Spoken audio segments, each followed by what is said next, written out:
Nonsia abo de shema ma mo nyina mo ache enipa ena ema nonsia ebo anopa ye nonsia abo ewo Ezra emframemo adiokro na achi po ba ko kasa fidie so ena eye ebrada bosome ye toso mienu ewo mfi champion mienu ene aduonu numu ne de toso enan 4 February 2025 ene ne ye no twodi ampo nyankopon kwabrampe siasa ketepe no ase nyansabo akwana hwe so abo a oban ama nei na ote foforo ya sanso asim ye twakwa ne sa anopa yi samodu ensem twofa da woroma wonma kruchire ade agu nkrata so na mroso ese ya bini nyina ede emamo ese kasebo na senenso anopa yi samu ade baso mu ubenya bia hwe ewo Ezra TV so enu nti wadwenkyere waten ye no so betim de agu na afia kenkan de amawo na nsamu ambeti bie de edi mu akotere ene sei na no ada eye verti committee asentokwa eperifo no kwakọ ye no committee ya imrase badwa mo chiame hene te ye no de abetudwa wo chimkyere sei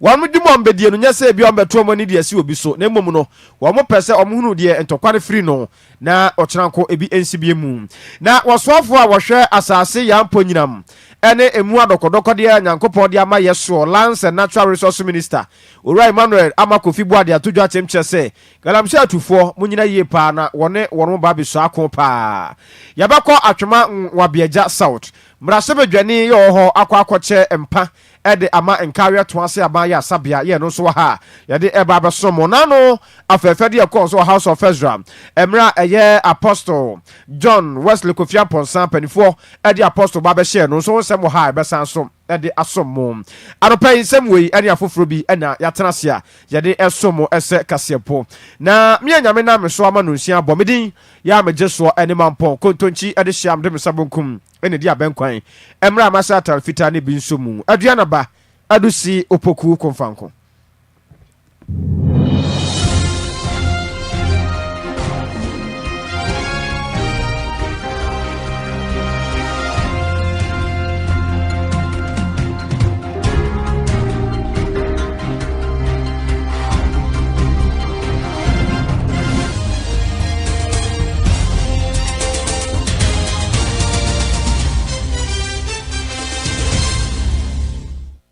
abusia ensamno emunchiremu nie na Ghana fo beka ya nanu ada committee ya worom eto asoafo so ntontu na ntontotwe no ase antokwa pa ye kowi ase ebinum ekukuru table hwe fom ya microphone ya do man taxpayers money atode ama wonom okra wonom se no na de koso no na eni enyan na ha dwe pa no nti mrase badwam chiamehene epa eye enipa num ya wonom enso eba bete committee na fonom aye hwehwemu ahwe saa entokwa no asi ye no de ode ba ye ene de mfantansa mo no na committee no dwemtire ni ya wode anim wonom ano eye owura Emmanuel Bezra na wono na de atodwa wo chemkyere se committee ya eye mrase badwam chiamehene apa ne se bia wonom beto mo ni de asi obi so na wonom awoche hantu obi a na emom no se ya betimi aboa na fe sense no ensibie mu nti no wo mutu saa na bo no enu nti mrase badwafo ano wonom ho saa da no ene nsem trofo ho wonom ete eye platform bia ene adansede bia obi a ensa kan obetimi ede aba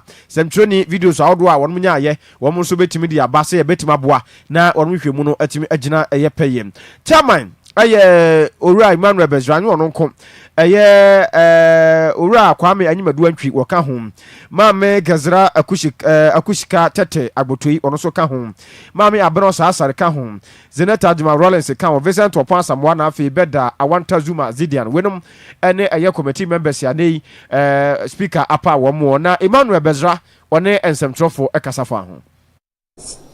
You are all aware that on Friday the 30th of January 2025, the Right Honourable Speaker constituted this committee to look into the unfortunate incident that occurred on Thursday 30th January and the morning of Friday 31st January at the vetting committee sitting. Ladies and gentlemen, you will recall that the Right Honourable Speaker gave this committee a very short period of time, only 10 days, to submit its report on the unfortunate incident. Considering the urgency with which we are to work and present our report, we have decided to outline the modalities and rules of engagement relative to the committee's work. Firstly, and by way of emphasis of our job, we are to conduct a full-scale investigation into the event of Thursday, 30th January, and the morning of 31st January. 2, identify all members involved in the disorder and submit a report with findings and recommendations.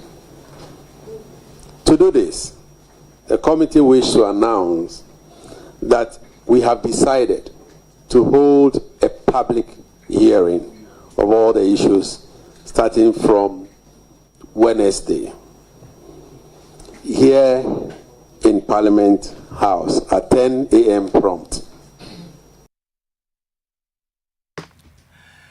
Na ewanse afoforo mu so no so afoforo a na ma pani apa no se omra mehwe asase ya mponyinam emu akyede adokodoko de anyankopon de amaye eso eye onumanyamfo ama Kofi bua na wona de atojo a wochim kyerese ade abako a eha onsase maimu ha nsuo esanso eha obo ade ne pa wode amaye dodo no a eye galamse enu nti oba beso akon de atia galamse atufo ene asrafo aposifo ye kabie wemu no wode wo eba be hyase na wonma tusa na mo na no achi nso no ono anso se wababaye osoaforo behwe na anyama hodo a wode begu akwan mu amasa galamse no eto atimi atwa no obe ni nyina se ya wo man no emfa so pa ye wo ewo eye obo ade ne pa wode amaye no yatimi afaso adie no ebetimi agina na so pa no nyamfo Emmanuel ama Kofi bua sema ode to dwani. Take a complete look at the mining sector and address all the concerns that the people of Ghana have shared. Make sure that we create a pathway for legal mining and make sure we bring a stop to illegal mining. And in the process, make sure the destruction of our forests and our environment and our water bodies is basically brought to an end. We need to stop the bleeding, and so for the ministry, everybody who is working here, his goal must be towards achieving that objective, which is our priority. Land reforms at the Lands Commission, and you listen to all the challenges that the people of Ghana have. How do we make it so friendly and easy for people to basically get land services at the Lands Commission? How do we make sure that when it comes to title of land, it is not so bad as it is that, you know, you can buy a land today and all of a sudden before you know it, you have another owner and all of that. How do we simplify it? How do we make sure we modernize these things using modern technology, working with the people at the Lands Commission? How do we make sure that the Forestry Department Commission is really focusing on protecting our forest reserves and making sure we heal the degraded lands and bring back our diversity and green Ghana again? How do we make sure that illegal mining or galamsey is completely fashioned out, and that we create a pathway for anybody who wants to engage in mining to do it legally?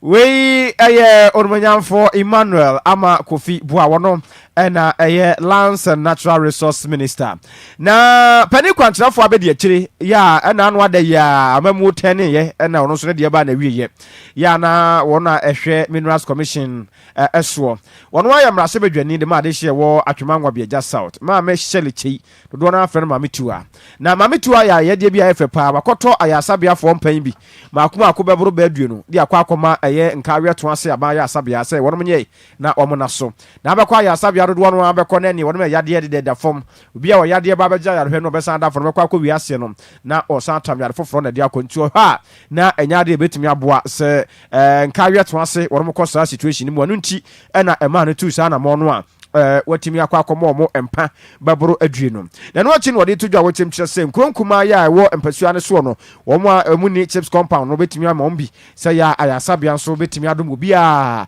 na obi ehododo no a ono nso betimi akwa akosa no ho ya de ma me shale chei owie ye no one nsem twerofo kasa ho birthday no so che awoda so de na yin say ya yeju awo doctors and healthcare plays an integral role into and no and I'm more saying I made if you come in here when I say the same in my community media I'm coming in and hospitals for one person say my medical worker and my bank carrier baby saw more of how kakra me associate me my body we say the you say come on find me MC and ADC you gonna just say you say you will I did me and to my eti wei aya ma me Shirley che dodo na afer ma me ti wa wono ena eyemra se bedwani de ma de sha wono ewo atwema nwa biaja south na no achi ena medical superintendent awo nkawe to ase aba ya sabia Dr. Roberto Frank Fifi Ochre wono so ade aseda sempremo mama mi da na se yeda se bi mra biem de aka nkasa ye ni hu agro na emum no wono behwe se ya niam aba no mpa no ho asiesie nso no ebetimi aboa ama de hye enya esomfa so Dr. Roberto wono so ne dia wode eka hu ni Nabole mpinya mia dum ma wetumi edi achedi aba nye obia na se bio bibi kra kana koma otumi eba ye bibi sa sebe wadwene wona oyare wona obegye oba awo eno wahwe atonu ya ono ne kasa yem no se enioma kakra bi nanso sebe empa ba akokra no nipa betima agye oma wo no enya de keto se wakoto ba bi pa no muni we bi no obi ji obi wa awo foma ya na na yanko sanfo from na no kwasi ada ana International Council of Churches wo mo ne Ministers of Great Britain for won mo akabo mu hwe hunu ya no mu se da bi mpanifo aka to se de wo pa de akokotoko ne nya na bro sanso na de wo pa bibia de ame akonkotobọ no so nya de na bro na de ofuru duapa nso ipia no won ma hwehwe mu hunu se Apostle John Wesley Kofi Amponsa wo bon homode pa my Ghana ne na safo awate binum wa brochire ne Ghana ha se branch ahodo ni nyamesem kan wo kan wa chie so ado ya ahodo a wo ye no o sefata ese won pagya dibere mu na afo mo ema na apostle na no kwasiada na dan duru ya chese ne mpanifo ahodo akuku danfo amonto wura ahodo ya chese won keka wo ho bo mu eba House of Ezra ye no wa so so kwanta wo mo eba be bo papa yi abaso nya asenkuma won ye esen wa apostle e de apostle atare se no ya chese na efe pa na wo kani mama agin so no won mo de apostle yere de atu ni komu a na ese eno nso efe pa na dwuma de na ekọ no na ne pani behwe panifo ahodo anwomtofo sentrofo ahodo asofo panifo won nyina na de wo mani krocho wi shom no ahodo santemo ekodi dwuma de no as achi na de ekọ no mama yenhwe de ekọ kakra. Symbol of the prophets. In the days of Prophet Elijah, they call it prophet's mantle. You knew immediately that he was God's messenger. As a priest carries the prayers of the people of God, the prophet carries the word of God back to the people. This apostle stands in twofold offices: a priest, an apostle, and a prophet. I present this chasuble on behalf of my father, the Archbishop, Dr. Samuel Richard Adai, in the name of the Father, and of the Son, and of the Holy Spirit.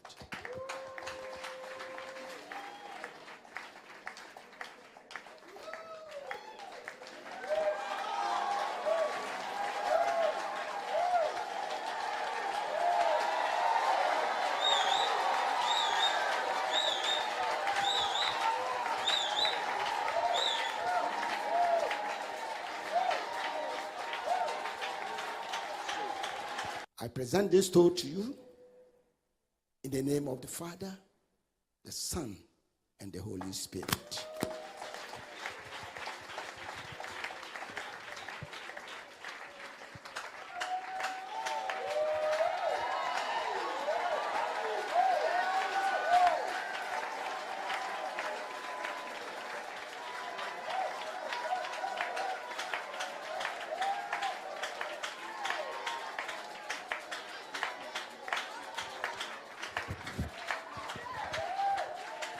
we hereby authorize you to preach, publish, teach, and defend the gospel of Jesus Christ, and serve as an evangelist, pastor, or in any other official capacities and appointment.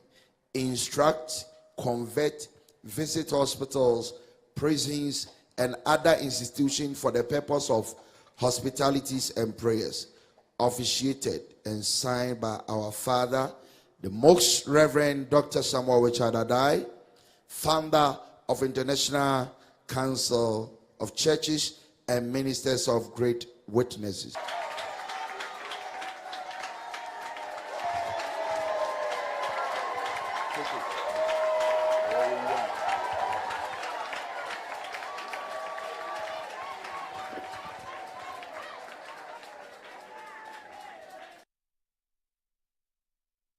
Abusua enti de siye ewa asoma so nkwanta na no kwasi adade meseni na pani behu na nya asem kuma na efe papa so na cosmetics ase wono de fantasia asia relaxa no abadwama so na Valentine's Day ne baso fiade be na wotwe ne nya asem kuma adofo be so adofo nsa na wono betwi nso atwi pa wono be kyekira so aso wono makoma betie nso dodo na betama manfo de akonti dodo na akoma nso behwan na oyo ba na pese akoma behwan opese edi ehunu so nso aba na oba Valentine's Day no ase bi nso de ya na atwoti ma honye fe na abatwoti nso de ya nkope enkum pole bia na se enkum mode bia mfa ntwoti kope fantasia IC hair relaxer na eno no de atia ne se alo oyo wom eno nti wo de twoti no ma twenwini ya moto kama eno achi nso no etirinwi ebubuo no nso no alo oyo no ma tirinwi gina wo wan tirinwi na e bawe woni ne da sode a won se woni wa muda wi nso ya na pese wa omudu omuti no nso toto kokoso ane ade a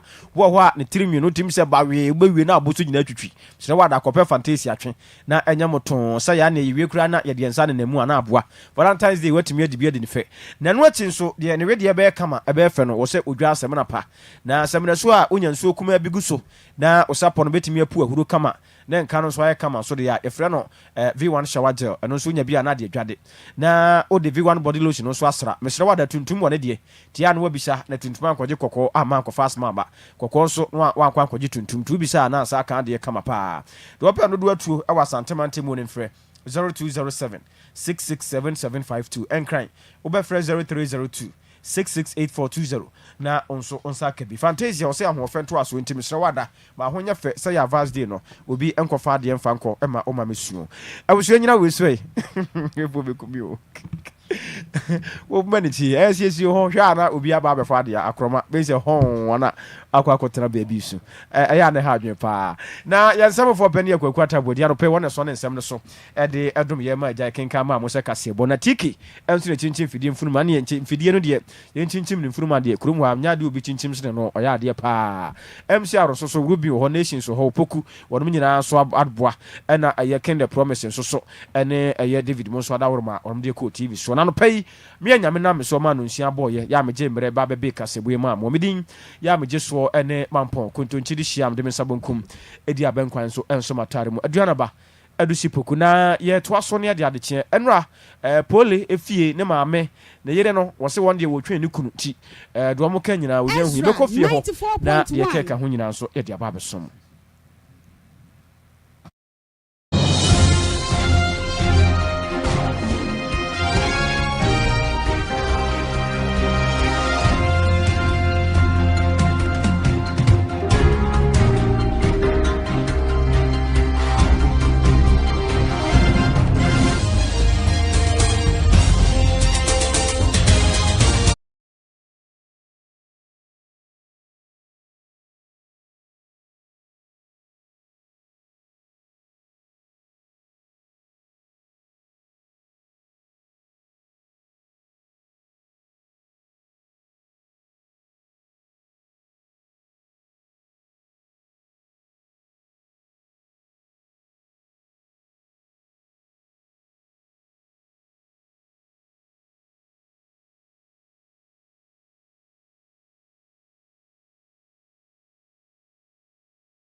94.1, Ezra 94, Ezra Radio 94.1, Ezra Radio 94.1.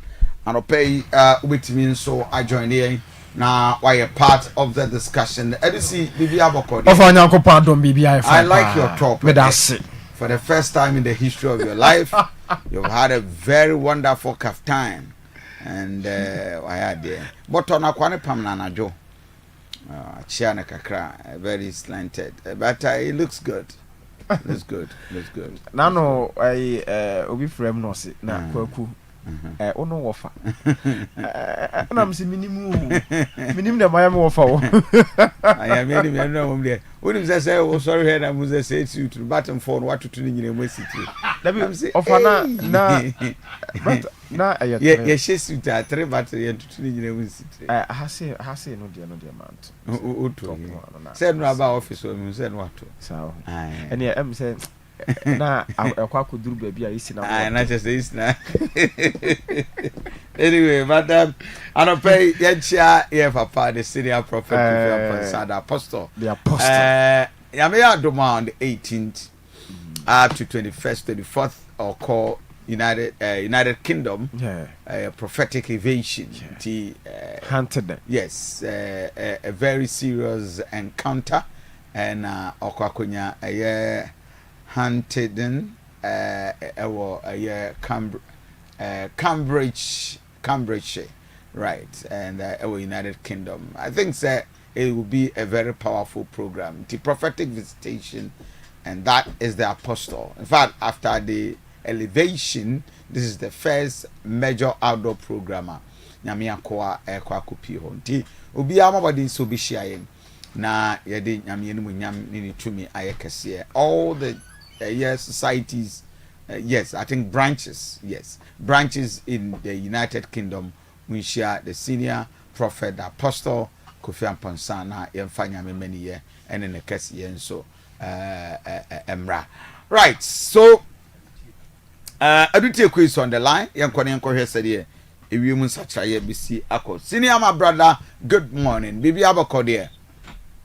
My big brother, Namia, don't be the Aboko. You also here. A Johnny they are chain. Now, if you must such a big brother, medals, na machia at your phone in a shop. Yes, we saw a number on my year in Stockholm. And Sana, not here. Samana album.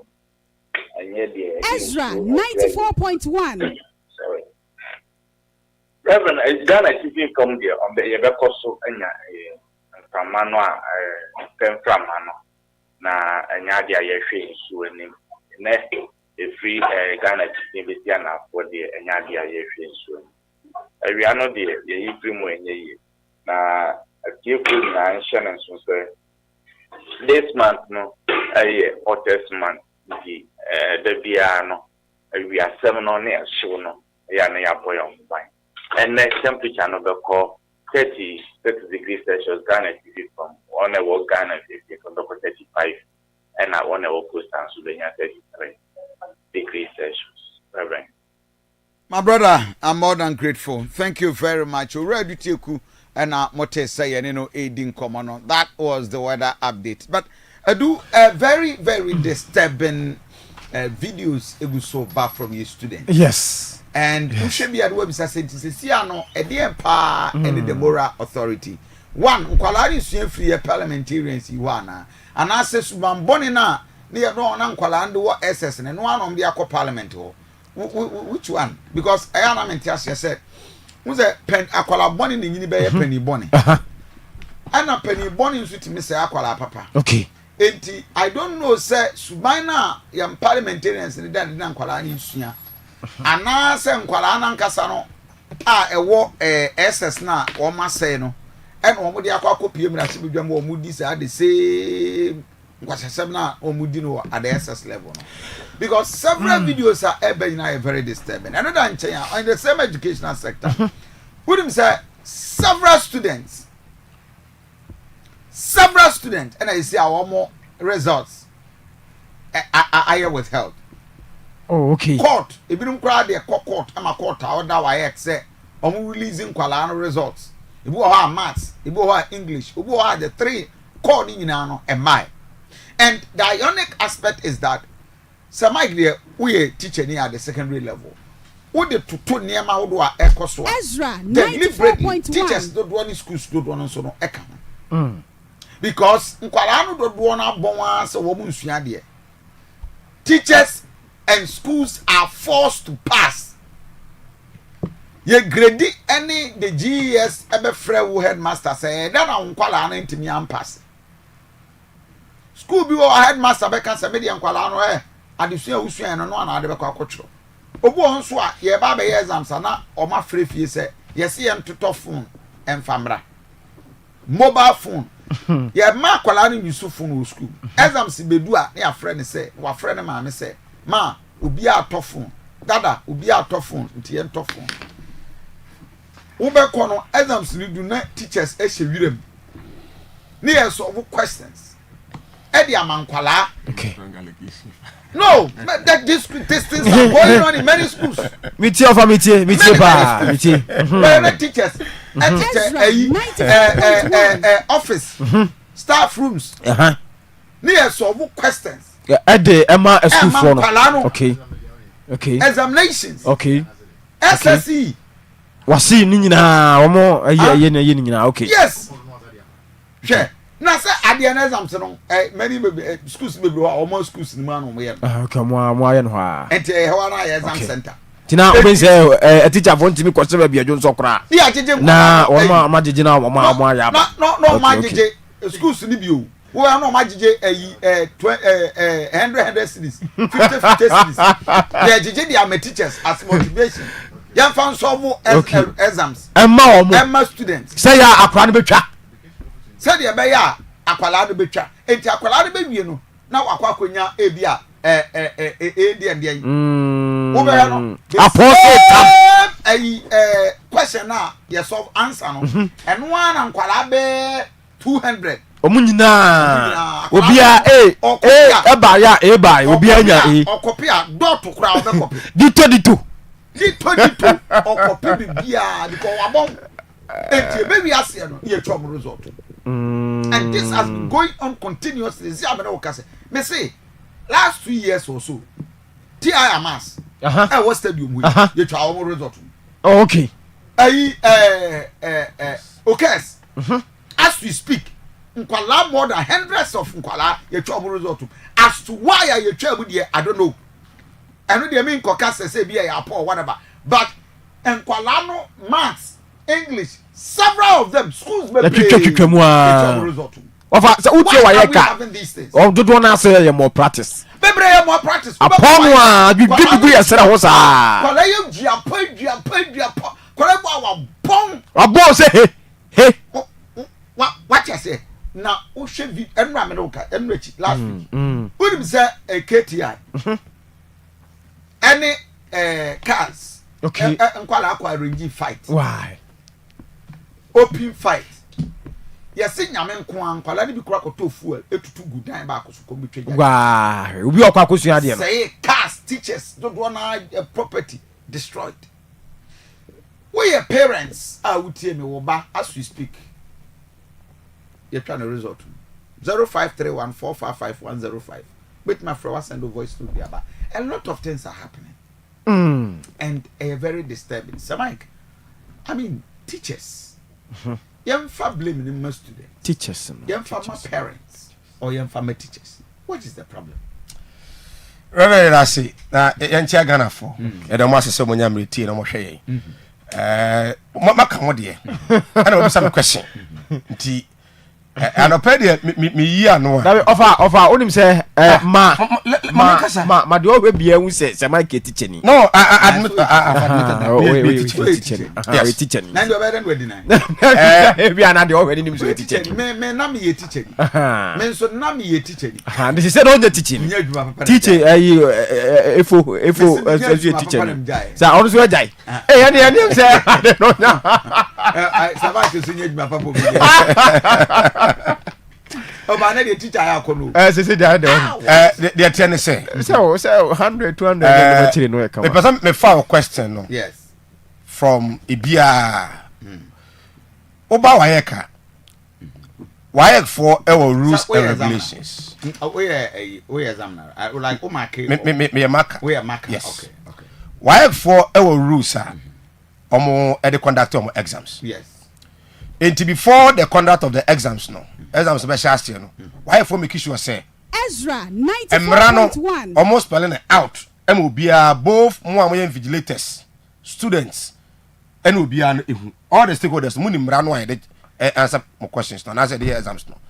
Now, over Ghana, in just last year, schools 329 schools, and a child results. It be English, it be maths, it be social studies, it be elective. So you can have more 329. Asante region kuta 70. Schools e twam results mo no. Asante region kwano ekuta 70. Now, e de entia. E de entia no, ejina me teacher ni me so. E de entia no. Me be ka say na we teacher na so at radio so, and at TV so. Me kodura class, me koduru school mu a me periods no. It was so sad upon 4:30. Secondary teacher, you are a subject teacher. You are not a class. No, you are not a class. Good. Teacher. You are a subject. So you run classroom. We move from one class to another. Me point 4:30. I see. That 4:30 no be so by school. The lesson end by 11:30 Kofi. Okay. But what I say? Yes. Now, WAEC questions on mode ban. Any minister of education, any so mode abano, and the way in aba. Okay. Eruchumba no. And all the performance tracker buy. Okay. So we a headmaster. Now on kwala pass ya. You better transfer. You will be called to answer. 94.1. Teacher ni no. And should be called to answer. Okay. And the teacher ni bia. Wo mfenuado SHS. Na nkwala de bre no mo ya science no. Yo oya de o twa e pa BC you know ya nkyere no twa e. And e yie bia 25. What's in the Kuala Pass here? Your friend. The best friend of Yano. In the area there. Maybe school be but for years, not a person in high school. I and a LED Asante region. I why are they? For years, not a person in high school for years. South school na LED Asante region. But you see oh yes. Oh yes. Any of the grade A schools Asante region now Tepa senior high school every exams yes. Kwala na yade twaso eba sa teacher ni na chade no so energy o nkwala na energy awofo so energy teacher ni ya person nkwala pass na nkwala no me I will say me who se teacher for na chere nkwala no. Okay. But there's a guideline. So teacher ni bia na wacha de ache no. You can read and know say last year to wait 2 years ago you to wait likely say this year question be baba. And atan ko na no bo say omo ko chere omo ba. Ai say we magical, we magician no. Say we there. But anya say bia hu questions no. At least you be able to give them some areas of issue remember. Ebi won so a enkwala na so no e form website groups. On follow dito. Okay. Enti no owo Tawhid one OWAS Prempe St. Louis students now form that way no. And o manya obi a onye teacher ni. And so be WAEC. Okay. Enti was so make me manya enti we teacher ni I'm telling you 2 years ago I went to class na nkola no prepare for exams sir. Me sample questions dem am so munsua no. Edanchen. Adaya omanya questions be free WAEC official bi ho perceived WAEC official bi ho. Okay. Esua. I'm telling you sir. We are teacher ni share you views MIN. We are parents, we are students 0531455105. Your YouTube no Ezra Radio 94.1. Yes. And anopay me perceive discussing this passionately because you see when education is hurt, the entire country is hurt. And no result subaya ye da na dia because one more costable pole ni ade ade enra nation Ezra 94.1. Okay. And the video ni nyina be ma one all these people are on level of education ebia no mo ye SS by virtue of senior free SHS. I dream be anywhere or school no, but school na nkono. There have not been any reformation. They just passed through the school. The school never passed through them. Enti once sorry, we in one man we JHS what that's we SHS. Nkwasi asemo eswodi no. And one where the kwan where they copy parliament. Yes, now no parliament for air contokwa na MP ba kwa to table ba kwa chi. No was son yon kontore. Da fi magbo.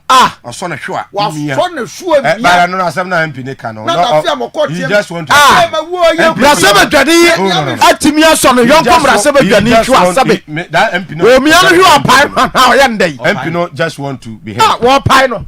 It is a student the second air bro no yon kwa MP so. So Reverend, whatever ma menwie media no ha. Enti de tie ne say. Ankola no ko twe paper no. Omko ya na de perceive why official de ma omo no na to. Okay. Abadi to di. Akola we ejimi fo nso. 94.1. Okwa obetwe ndi to di to say na Ezra 94.1. Me nka se teacher fo ni bi mo enye sa de no. Because you be on so a teacher be on so a e bi ono so de na adwuma.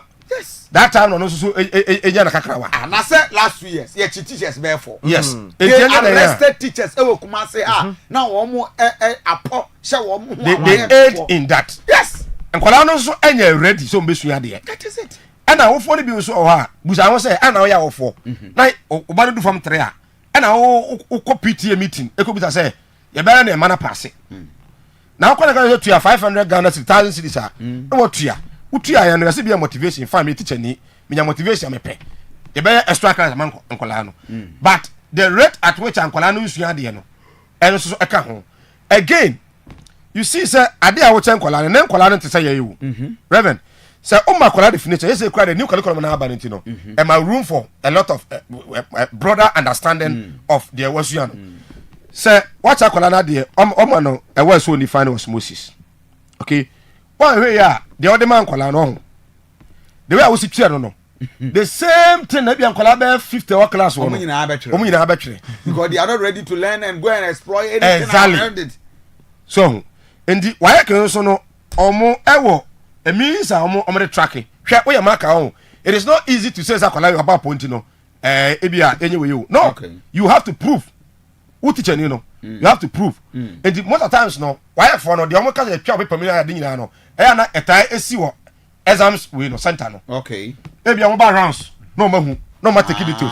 Ba say wo mark na wo no say mahu say wo class for mahu say they have see market science no say omo nyina twa the crowd continue no me suspect say omo ba po. You the marker no teacher na wo. You have to go and defend that. And I mean ready say yes ade no. Nti any obe pass obia. So the area dey chom pa mo no. Why for the chip mo no pa say oba school mu ha. Ebi obewura ho no. No ache nkola be 10. Na aporo hye wo mo. Na aporo hye wo mo. Na the same papers. No check report. Nti na say omo akonya attention. E dey ahwemo a mo da ho ho nyina say. Say na mo sikire no. Na e dey achew. My teacher na ho mark dey mostly no. E better ka say be 3% pe. E na be say ade no. Nti e teacher for ye ka ho ye before. Awofo no ka ho. E na mofra no so di matente my pa. You see they see ya o ka kasa asemi. Yes. Anyway, and no je teacher ni. Ya say my am akwala ba o. I told you say the akwala bi one o ya dem ka hey. Me ka tell say on tack in no. The way akwala no see ya me hu say ma anye careful. Obebo. Na me pesi wa. Obebo. Obeno magu aso abonten. So quickly now no. Some of them say bana beti. Oh, chale. Oh, kudem. Because osukura wa chen wa wudi abura. Enya no sa akwa ba Reverend. Obu akwa ontimi mo ba no ba ya abonten. Oba embarrassing. Enti no awofo no nkasa bebre ntu mo manefo. Kwa bebre ho mo school mo anya ready some go school.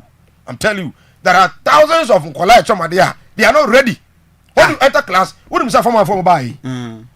Enya me nkwa me ho. Enra. A quality teacher from me from this school KNUST senior high school. And nkola no bi e da so tete classroom so omomfa book e my other year so mom tablet. And you are from one. Or chain tablet. Obu ha say oh no, oba enyam fa hwe ma o. Enti no your course outline. Even why for new curriculum ko no mo de we yaba. Yenye photocopy for mamo. Na mum nyusu eno kakra. Ase menye. Who are the one notebook pet and the best school? I ready. 3 years no so no o train exams. E duru one na for person pass here. Teacher no kwa wonya aware kra na for na dika koto upon the man kwala no. So enye teacher for no per se. E mo for na so odin. Awofo na so odin. E teacher for no be so odin. So I tell for what uche me anopay the question is Ezra 94.1. What is the problem our educational sector 0531455105 your voice note waiting the voice note aba but we see over we now ya school yes over what do you think is the problem over because idea we na into the moral fabrics of our society and then akwala at the age of 18 na energy drink ekura no energy drink no enye energy drink kako enye egumu no kura dose ten eye ensuo no ewo mu no ono wie no gina wa na ni sign we teacher ni rete nani no na mo hu setefre ohu setefre why say hohoa na anam nani so over system na enkwada na betom no sa na tie over school ni nyina yekobi bara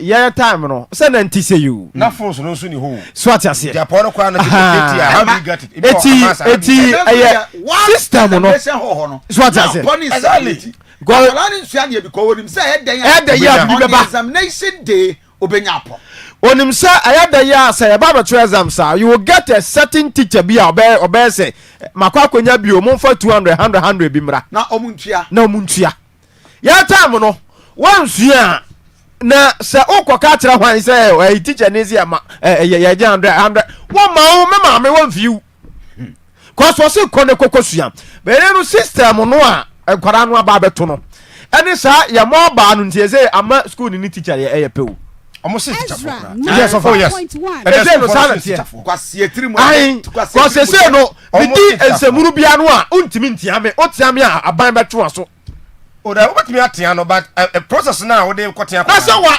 ewa ana to koma de ntia me bo no na wahwe kwada no a me che na de no me nto koma de ntia me buru nti ne me mo no anya nto anya ntua because say me kwaboro na asamba me kwotena fie a me ma be de didie endi o na esua ma ne ho enti si odi nsemu na me mo no wonko enti e saa niema no a ewo mu no say ma ye ntia kwada ana system no a ye wo mu no nso no ama a school kwada no power over ama a school nkwada na power bia say school ni akwada hwe na no video school ni akwada kura se kotokuro se brantan school ni akwada okura kotokuro se brantan kura no school ni akwada wo okura kotokuro edina bonten na yonku school ni ono so ba besua de what dey born system no but there is a latest video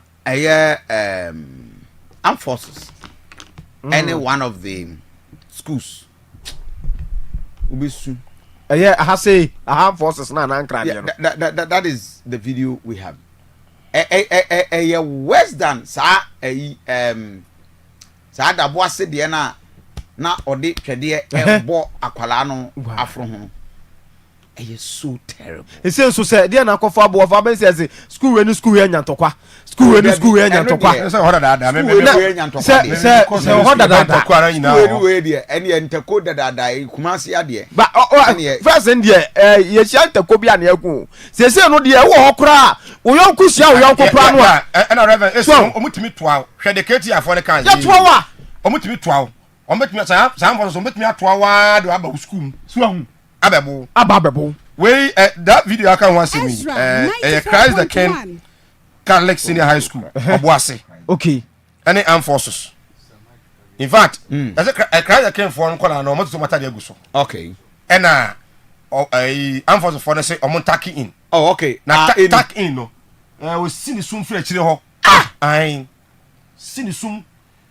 no we are the phone so as me and we Christ the King we mu na Christ the King for no Christ the King Obuase and wa be kumase ngo be busu da for ma ono no Christ the King no so we mu na ya Christ the King for na ebo we mu na ya amfo for nyom omo no ehye we amfo for say blue omuni dabi amfo ni the Christ the King for na ebo no mo she okay nti no mo she oba wo school mu a okontako say ni no we are not na wa akwala space ni de abudi ti bebre nso so nya for school for last 2 years ya che enkwala no be 10 mo ana askwa police for friend ya say kwala ba ko bo medina police park ni me ana me call ho ahomache be 5 na me ba adwuma me call me ko duro na kwala na 10 ana ya say oh omo your student omo ye omba mo be gina anim o say no me hwa kwala na say me identify ba ko pe ko omo do so identify ba ko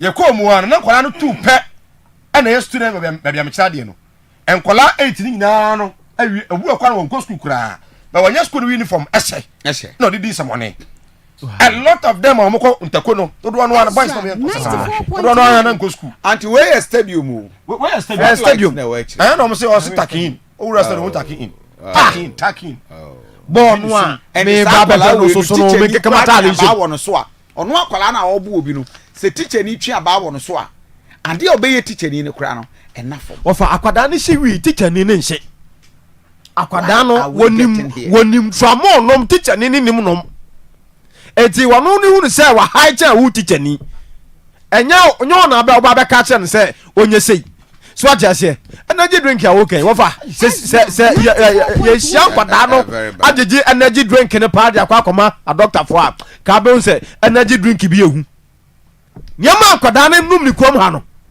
nyama akwada no enum no krom ha no wofa anu den system no so no ama nkwa no freedom system no ama enkwada no de omo ya no wa wo fo a utie yen obetimi the voice note e de aba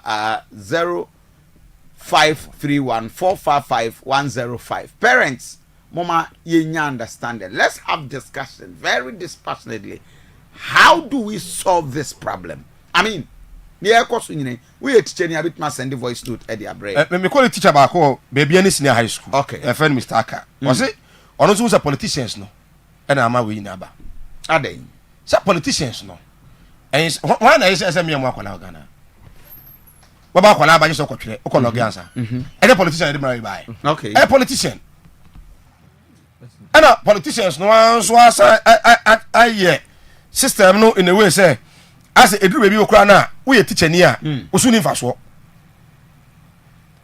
okay teacher for us ya more treaty omo look at the free teachers buy Ezra 94.1 headmasters bia omo no say no me school no there matete kola na do this stage standard the school no here say okay ya say o ya makwa mo bia no wa pese ko prempe obi abetumi akobi ene de masa school bia na standard o enti wa standard no duru ho na wo bedwiri standard ni gu a say de beba how many times na ya te say e bia nkwala wo e be pokuare yes so no ahobakro no but 7 years ago or so ye nkwala mkwala robbery ade nyina our Ratchet Park you see omo the car taxi ko wia taxi ene ye chi omo do omo ko police school for nkwada pokuare taxi ewenya yo armed Ezra robbery 94.1 robbery ko wia taxi magana police service akwachi wo va ha dwen over last year ya me mo the bad there reverend you say there me ba yo over last year as you also senior high school teacher ni ka kire student say onko ra classroom or they say can you sa paso wo nani school ni de apaso say can e wo teacher ni ani nani no abo eti next time no teacher ni onko kan kire school ni no say onko e bibi say system no say nkwada no fa system no say nkwada no so yenya voice note kakra and we want to get a parents reactions on this subject. We are nafi you call the pole issue. Serious so. Yes, and abai no. I'm told that no on my basics.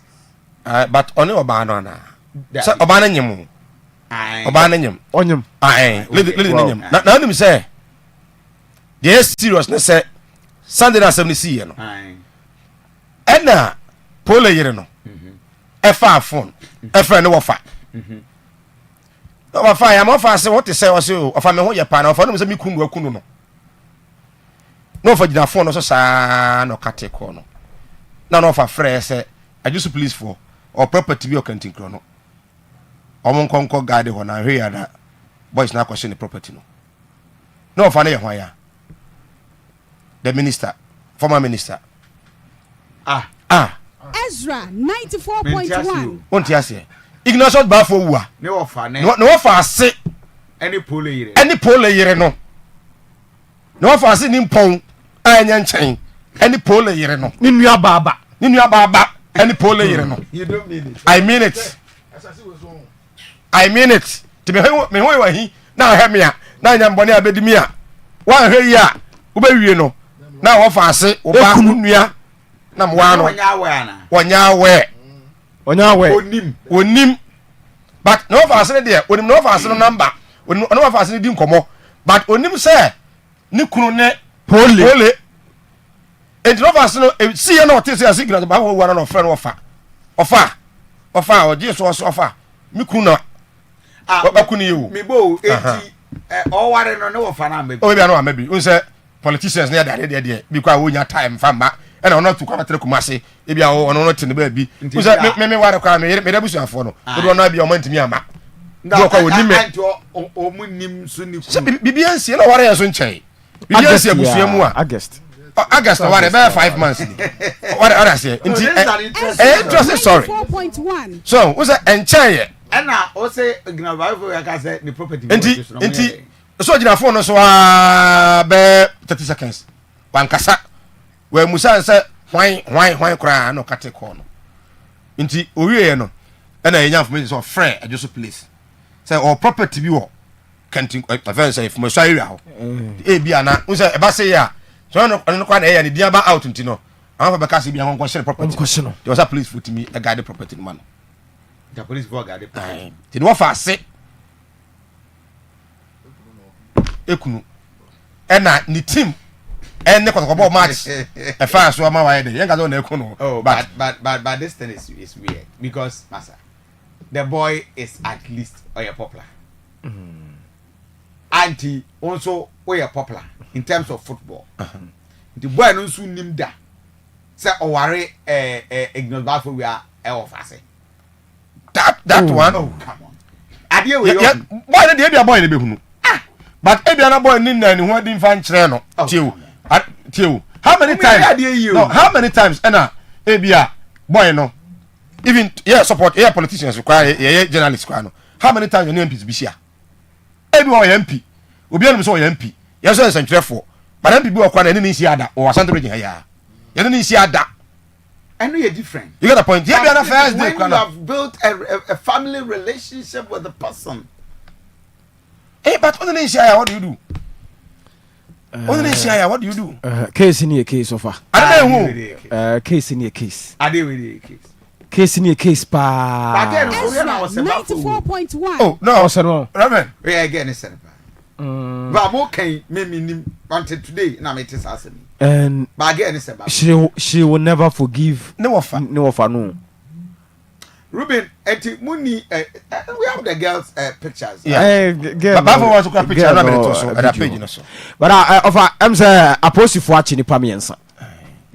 Police yache any Pamiensa na bakwa okahwa police. Again, and Moya Bafo winning. Sir, what's no? Monsa Bafo and Famo. But I'm fan pay. No, again, it's a Bafo. Oh yeah. As soon as Asante for soon a for soon, a bro for soon, I now make a cancel. If you want him soon, I don't make a cancel. If you soon, I'm going to super Asante for Madie, a soon. Now, I'm not was it one day will train you. Or say, a media me train me. Yeah, a you will not feel so. Yeah, me could not make because men that's what I know, cramming. That's sound. Yeah, no, and it's true. A bus say you feel like MC Mama sound. Yeah. You couldn't bright in Abano. You put up a flu. You put up a flu. You put up bright a flu. Bright if I look remember. When I end the cover. Jesus. I'm pokia.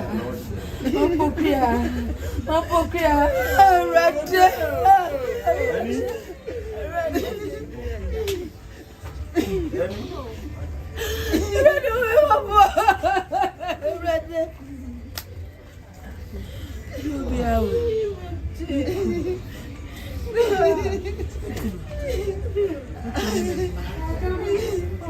You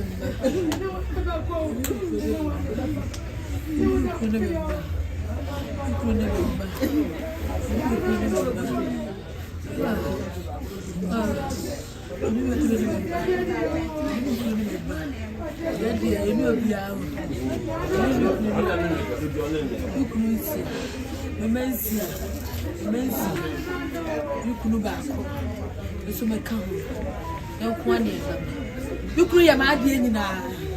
You come with the phone. A bushy animal. You know, be a you could go out. You come with the first. You come with the first. So,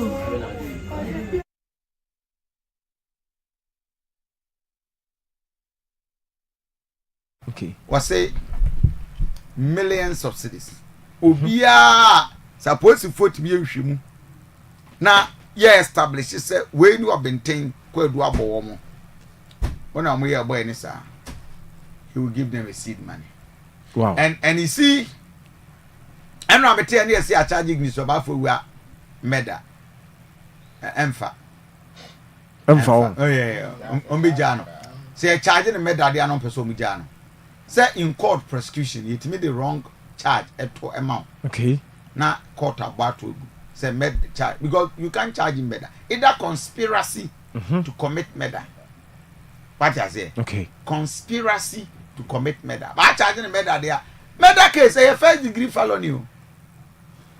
But you need to establish it beyond a reasonable doubt. At a Adam Mahama. So then you know. Because for now I'm going to do o me do mas me. Abi o mo koba. Murder there ni murder simple sao. So big because also the same thing.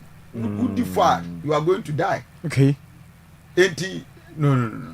You can't just charge somebody for murder, sir, without a serious empirical and a very, very substantiated evidence.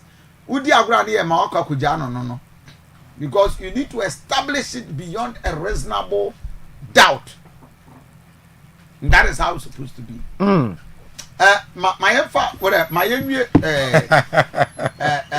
So what is be by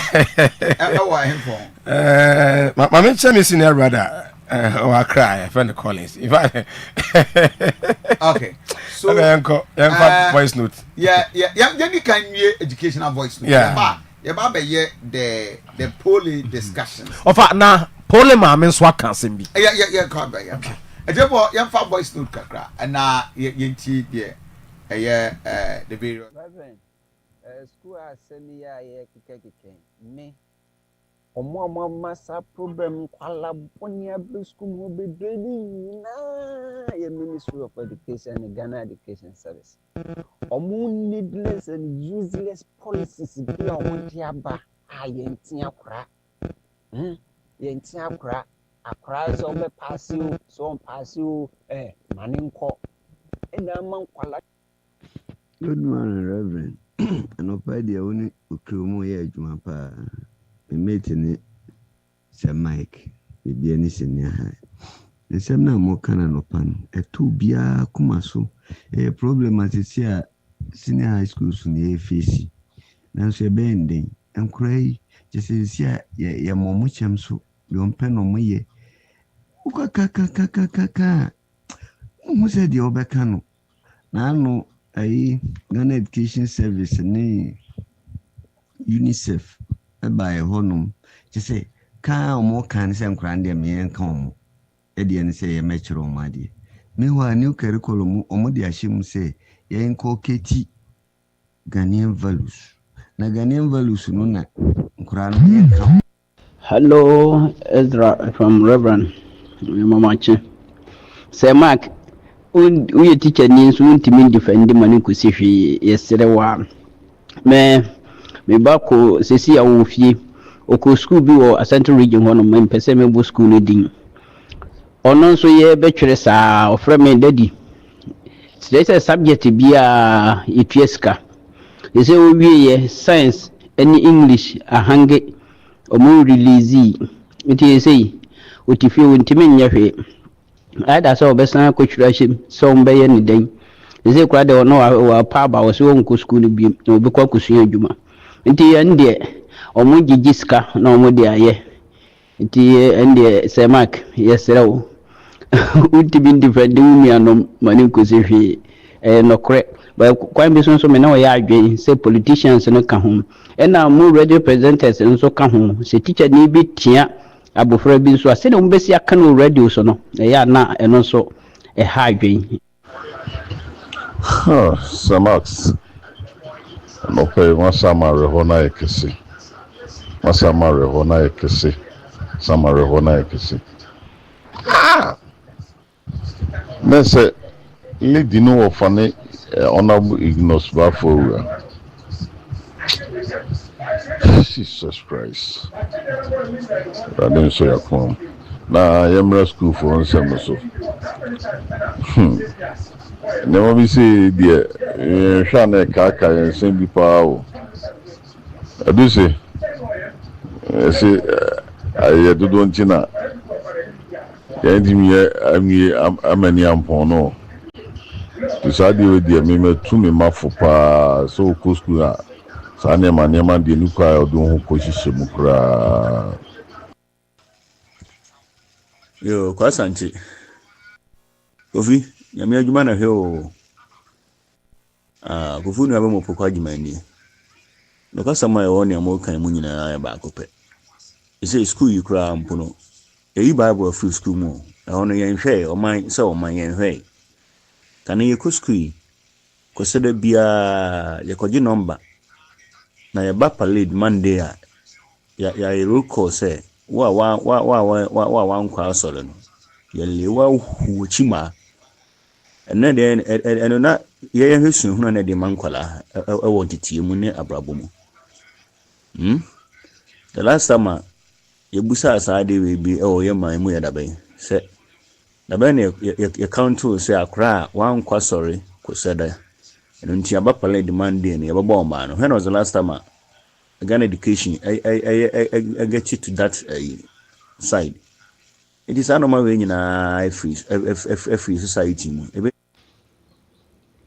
Ezra TV ni abusua batan Ezra TV papa nyame nhyiramo mechiamo pa na mafasa akwanya yi so achia His Excellency John Dramani Mahama na madana sipa woni mapa wototo wana kwemu na makamfo ya papa PV Janto ade ama His Excellency John Dramani Mahama say Wakumasi mayor adwuma no Asante regional mayor adwuma ne de nipa o deserve sa position ni ye papa PV Janto a ye hwe no wo parliament so a vet na ekoso no ye besire mpenimfo no mo many ampacho good morning wo atwemanga biaja North District teacher for no extra classes amankwala na de muhunu ni say district director no na owo district no no that director of education no every week o take 10% of sikanu teacher for no teaching no 10% of the amount of teacher for no joji emu 10% every week enye term every week oji emu 10%. So Saadi we are there Ebuana. Secondly, what the printing of examination questions no. Director na or in charge of the printing of examination questions for the students. Onwa Gigi Sikano was teacher for no na onwa nkasa akwa printing examination questions no abre school no. Nti minimusanka teacher for no let one nkasa o set questions na mankwala no. Right from primary school to JHSS. Penny, Father Majumo, Munzay, use them here, Muzumwe.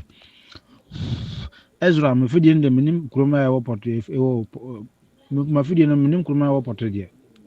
And I'm chairman, enemy a hodging of Wina, and I'm say, my be a lance at home, and Franakis a medium, Minas and media, Minicre, and I say media, Minim de Meca. Good morning. For sure, me a student. I'm a teachers last year. You try your papers no. English and science and quantity and by my friend where you report but still there and by but baby on areas are no more can say bapon one ma obekokra na enye de omoka no na obebi obi person na enye sa nti omo ni ntoma ma po mo release na omo maka no ni Reverend Kofi Asante, good morning. Mama is saying, Bako in say Momo ye. We, I say a maybe, or when penny or tesu sisi, a can say, upon a banwa or hono, or tomo, or muji chinye bibri say enyen sa and tessa and no correct. The young fire who should born more abandoned than no chemuno. What na say colano? Won ekwan odi omo fa so no ama omo abon omo nsua hwe omo abon won ena se nkola no ma omo mu ade Reverend, good morning. Mepacho mo hote se eche obia. Mepacho sa bona hafo regions teams no. Omo level of criticism there was so too much. There was omo jai honom football ball. So for the techiman do ma hinkro bechim haya kura no. Omo nyina sa there was a ban omo football ball. Ese obi akobo ball e wo honom biom. Omo nkrase for dodo. Ofa Kofi mi chiachia mo pa nyame nka mo ekutekuta mo ne moduma pa mo bobo aboa Asante man. School for no de na me so me ka bi. Me say last week me ko stadium na sport no mu ni din enkwala no kwala nketo asigalate ai sisi wo ma no na school no me fa school ni ntuwa bet minim school no Asante region ha. Emu ma ni mu mema tramo ni say o ma fixing wo 5-star ne sa o rush ne drink na aba no numu mabesia ko besigaleti ankola ne numu no wanti enya wanwa ze saadi wi ayi hu ze obitimi so sekan mu pa bono yonko te say aponje na aponje kwa de sekan ba buni ze na me de me ba pa dia Ofa Kofi mi dunya me kama besku hu hono na me ba de ne de besi bi besi go me hwema wo me ba anan pla no e maka ne mama me teme so go so wi ye be ka no ayi sa ne ye ja wo mo say akola keto pa timi twese kan e di siw yonko te ze de wanya abo bi no me da masenya me nka mo. Yeah, many Kofi. Good morning. Yeah. The person me share my view on what you were discussing this morning. I'm a teacher. I teach in one of the schools in the central region, and I don't want to mention my name in the school that I'm teaching. Sa no my question na teaching ni bia no bakut na kamse wonim. Education system na say. So what I say, the time I go assess no. Go kotre wasi a teacher ni bia ni ochi BC teacher ni bia ni ochi wana kotre. But and then teacher ni bia person akula pass. Parents bia person akula pass. Sa kwana pass ya rebeka say bia teachers for no wanti ade. So this is how it goes. Wasi ana BC betuzwa. Tarata shewu. Siso shewu. Rebeka master wonu teachers muna mokoche. So exams be do e jinkla nisika. Teachers for year and exams no. And then collect the exams. No single child can tell me say where's your course for the past 4 years or 5 years. Or one is never. Yes, for an HME match. Aduanaba Kofi Asante ni mamwachi o. Afọ ye suku ne de sese de ne beba na aba no. Ni beba na aba no. Because sese no akwete se wuntimi ntia akwala bia. Enti se ye time ani ye hu teacher ni a na ye pese ye di eti ehye baabi kra na edwane no wo hu ye no. Enti sa sese nkwala no even ye teacher for mu didi atem. De bia. Enti eno ane se wo ye teacher ni a wo mpe ho asem a enka chirade na ko be. Reverend Kofi Asante say Mike. My mama channel pay. Didn't the also Evans Dora from Kurunku, because every Bremen. Kofi Asante, school no, I basa any day, simple and short. Problem any, sempen 40 years, I cry bonny, teacher ni bit my punishing. You bit me yinedi. So bonny, uncle friend my memlana, young canem, yes, a be yinedi, Ophelia, you be yinedi. Yemfa every time ubia no, yemfa ubia results, mebo notice board, and one. Good morning, Ezra Adichinkomo. Edamasi, Ennin Jumedia Ecoso. And Pesame Kama Abibika Krafa and Colano Asama Yakan. Yes, can rescue for us. Yamianim Crani, Associate Radibi. I owe basic or. Senia Yam Rabba Ekaso Kano, say, and currently be any business be our scanner school and crapa. A rest free such as here by no credit abako. Amado do na kuskudie na so dodo na wo no se yina si dia dance aka no kroma almost 40% and deserve so omu school it says grade ya 40 something 38 50 near dem ko gu won no o jeche sa no onye na bi so opade bi asia school no so onko na owiam say dey free searches wo ofu bi aso dwen say free searches no on kware ne ba no bedai ebe Kofi o jase it will be a showcase na to be a chese ne ba enko school onkugu wo so musensu she omo ne na mabonte basa ama grader essence apo ebenti omo de twe SSC no omo grace fefe grades no fefe na protocol so as some gum nursing training teacher training it we mo ban omo baba bede obo mo chim so emo esa say aban no adi temi amankwala no as the teacher for no young person in your school no teacher ni twa so say yes teacher ni twa so unim kwa be kenfia o ma me o papa wo for bi o say concern ebe say so asa twa so mo aka ho na bi ni hu aban atmejina aban dem sin atmejina kase se o teacher ni ya oba de no ani nyiwa ma yenten e chama nko ni jimi anti o se so cha mo no mu jimi ebu o metima ya de bia na chese wo se o so da o fu su e wo fie na ebia so do sakan aso so yasem o mo na nkora ni wo fie ni so no se nkora ni din kwesa sem che mo ma ne bo so a obi won ma obetim kwa de se kaye twa kwara no. Right. So, Adusi, we are back. Yeah. And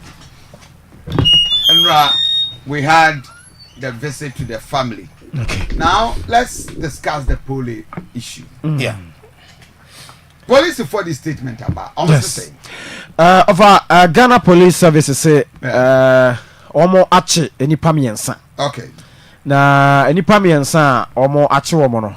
Mame Nkenkan Hasim. Okay. The Ghana Police Service has arrested 3 individuals in connection with the violent disturbances that occurred yesterday, 2nd February 2025, during a football match between Nswatreman FC and Kumasi Asante Kotoko FC at Nswatre in the Bruno region, resulting in the death of 1 person. The suspects are Ignatius Bafwewa, Ajimaidua Ousu, and Chirame Joseph. All 3 suspects are currently in police custody assisting in the investigation. Okay. A search conducted in the room of suspect Ajimaidua Ousu led to the retrieval of 2 dresses with suspected blood stains and an MP23 pistol with 15 rounds of ammunition. You don't mean it? Oh yes. So the one we know Johnny Kofi. The Inspector General of Police, Dr. George Akufu Dampare, has spoken to the family of the deceased. And Polema mene Inspector Kasan video no. Oh, okay. Our friend of friend of so no one kasa of the deceased and the leadership of Kumasi and Kotoko Football FC to express the condolences of the police. He also assured the police and the club of a thorough investigation into the matter. A special team has been deployed from the Criminal Investigation Department headquarters to assist the Bono Regional Police Command in the investigation. No. Yes. Nipa mi ensa. I know the problem. Because Ghana has same Syria. Yeah, emergency because country. This thing could have been avoided. Yeah, there's a video. The video is out. Okay. I'm going to counter nechi. In the CEO main gate nechi. Yes. Eti counter nechi. You will be doing sir. And there were 3 police officers within that scaffold. Now boy baako say white crown police for na boa to prevent. Sir Mike, why we in a war Ghana ha? Wait, polo. She be 1 month. Polo. Of a BB about the catastrophe. I'm say yasin kra na 9. Eti we na ye seven nominee. We omo ya chi wo. Dua Ajima wo. Yes. Enti we Ignatius ni. Ignatius. Former minister. But is he near maybe or why na? Hey, enti near ma omche no. Yes. What? Eti sa Dua Ajima wo su no. Ono na omo ko hu atare a moja wom. Ntare mienu moja wom. Ewo ne dem. Almost sano na estimate tracy anya linkage for murder issue. Akobo bafo we say why murder? No. A conspiracy. Probably that's the best term. Conspiracy to commit murder. Because you say ono na incite boys no. Say no there. But very serious. Ofa hadwene. Ofa hadwene pa. Enti etebo mo share yen YouTube page Ezra Radio 94.1. O share sa video yi na yanko enra ye call pole abusuafo no na pole maame ne nsɛtwɛfo no kasa wɔne nsɛmtwɛfo kasa maame ne sɛ ɔfa ɛdi nkan wɔ se pole ayɛ kɔtɔkɔ saa ewu pole ayɛ kɔtɔkɔ saa ewu agya kɔtɔkɔ pole wɔ se pole ayɛ kɔtɔkɔ saa ɛnɛ pole agya kɔtɔkɔ ɔkɔ ɔba ɔkan sɛ mo se ne nua wi ɛda mpam pole agya hɔ akɔ kɔtɔkɔ duty ɔka kyerɛ pole sɛ pole daakye kura mi wunam da hɔ a hwɛ a wobɛgya me hɔ akɔ kɔtɔkɔ ɛna ɔse ɛno kora nso ɔse sɛ ɛnyɛ deɛ asi na asi ɛna ɛkɔduru baabi wɔnie mama me right I don't know but sound adam dada me pesa wo bo ikura wo se kosua dada me pesa wo bo me ben tene kasa e wo akọ kotokofo kotokọ na wo do wo ja wako o ma dodo ye sei o mo ye na bi do ye wi aka mi ru enti na ka pole ni mai o mo ye ni nsa na wo filipo na pole na neto se sei ade ka chire be ka chire o ga chira be ga na ga sia ana ya o na we na ja no wo be ka chira fu na wa na ya fa me ya fro ko na di o me di na me doctor ta ma so I want to be a doctor. Yeah, we are going to doctor Sinsu, they got them. Yeah, I'm on the pay. I'm proud of Casa or join the Kotoko and Nijim, baby, on the Pobia, Pole, you won't now what Jimmy say. We are the Jamawako. Oh, we that's a homo bobo or the Jamawako.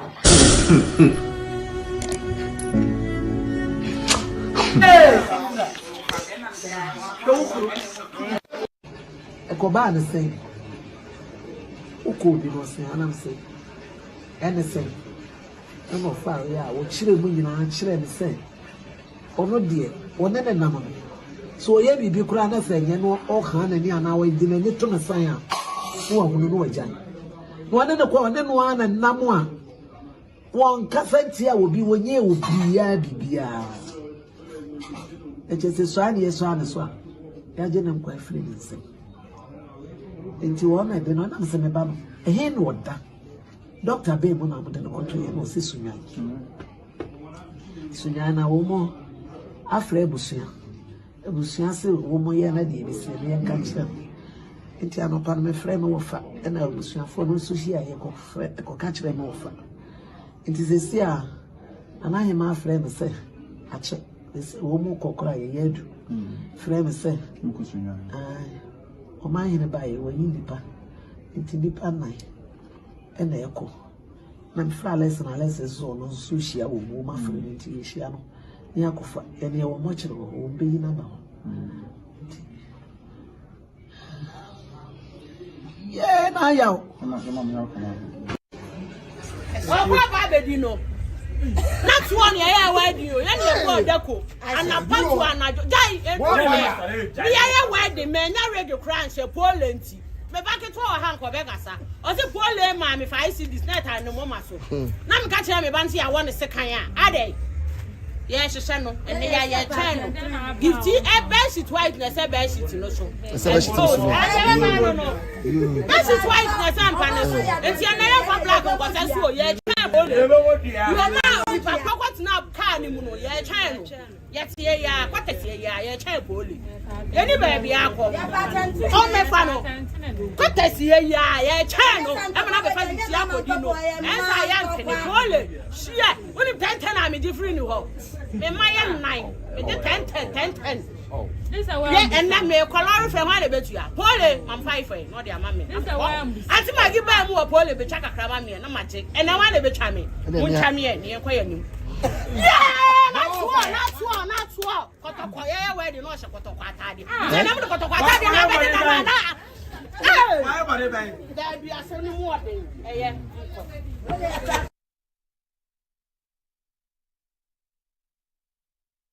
Yeah. What take the again kind? Ante mage ayiwa. Ura mam 5 or 5 man no travel. You see, anybody we are so will be anyone we here we ask you. Any life you live, people will remember you for something. Yeah. And you see, I don't know make us say, somebody say why you know who Ghana ha. So why you careful. I'm worried about Ghana Football Association. That guy, no, what is the name? Okeku Mante. That guy is just he's a bad boy, man. No, he's just not a serious man. Apart from being a bad boy, he's just not a serious man. Yeah, Keto Kreku. Was say Ghana football basa. Keto Kreku is a bad boy. That guy, I'm telling you. Yeah, one way your own. And we should blame that. Is it what man the whole Ghana football at Nakade? No decency in Ghana football. Why on Ezra 94.1 Ghana football. Okereku is a bad boy. Okereku is a bad boy. I mean, just be sincere. And Enra Kotokoye and Central for him. Yes. And now Idaho. MCR, Mama me Kotoko, Wamo Central for him. And when you listen to the emotions. Amount for the kasa. You have only one question to ask, say, where are we getting to? Young Kofa, Kotoko, Adiaway, I was for so many years. Was so far away. Now, get to you near the car. Bread, woman can be money. Every photo, any be found. And I didn't know why to this point. We are saying they can't name a president. We say, press for to come away. Yes. And then we are morning because what's the morning. And the can't say I'm a president. To talk. Now my you say this. And he say, yeah, but and never be bring say Ghana. See me no anymore. Yes. But then as a bomb match in Roma, I'm a do a big to the 1 point. Near a program go what about? Can you please make too much and sana for this answer? Adiwe, a bien sit down. Such support a fast kind, and they also support that. A bit sit down for Mutta. After midnight, I didn't see a year, and I did. The man will be around. I can't say. 74 hours in my year. I'm a name as Sam. Ghana football in the future. I feel we are for the man. Your management members, your common free package for us. I'm going to police station one match. Bobo, refugee go. Supporters are wanting. Your board has been very soon. Near to what? You're very reporting. Everything. I don't pay. There's a trouble. Some of you people saw it. Not someone here saw it. But you don't talk about it. And we have first I didn't see it. I didn't know. I'm a hope. I'm a kind of football. The kind of basic guy, not for the future. Yes, supporters here come up before you say, for the first time they see safety. I'm a man of security. We are not patronizing any effort in India. Say, I'm a MP. I'm going for over this answer. Sorry, forgive me. For my MP, I am going to team. Say, oh, can't say no. Yeah, you know, bad for it's not bad for me. Say, I'm prosecuted. You have not mama friend me. I'm going to come here, no man. Yeah, we are saying here, we are talking as supporters. Say yes, supporters. I gave a football. You are very quiet here. The castle will be there near one. I did see I will structure mine. Asante got for match and no boy. Miniam net. Dear Tinameka said, Tim Graf. Bafwe or no, and the map to support a new they were no or any girlfriend or more, and the man in your pool. A band say, Romany can a free bird to 12 o'clock on a day. Young Canova. Never me about match, second half. Play a big player. And a place in the sort to play. And the players know up 10 minutes. And I just stop match. And you stop match. Now, Papa, what to be match? To be so as if no more beer in a perimeter and a man. And no realm and boy. And to acquire a crown or Sabai. To Oban, not in search ratio.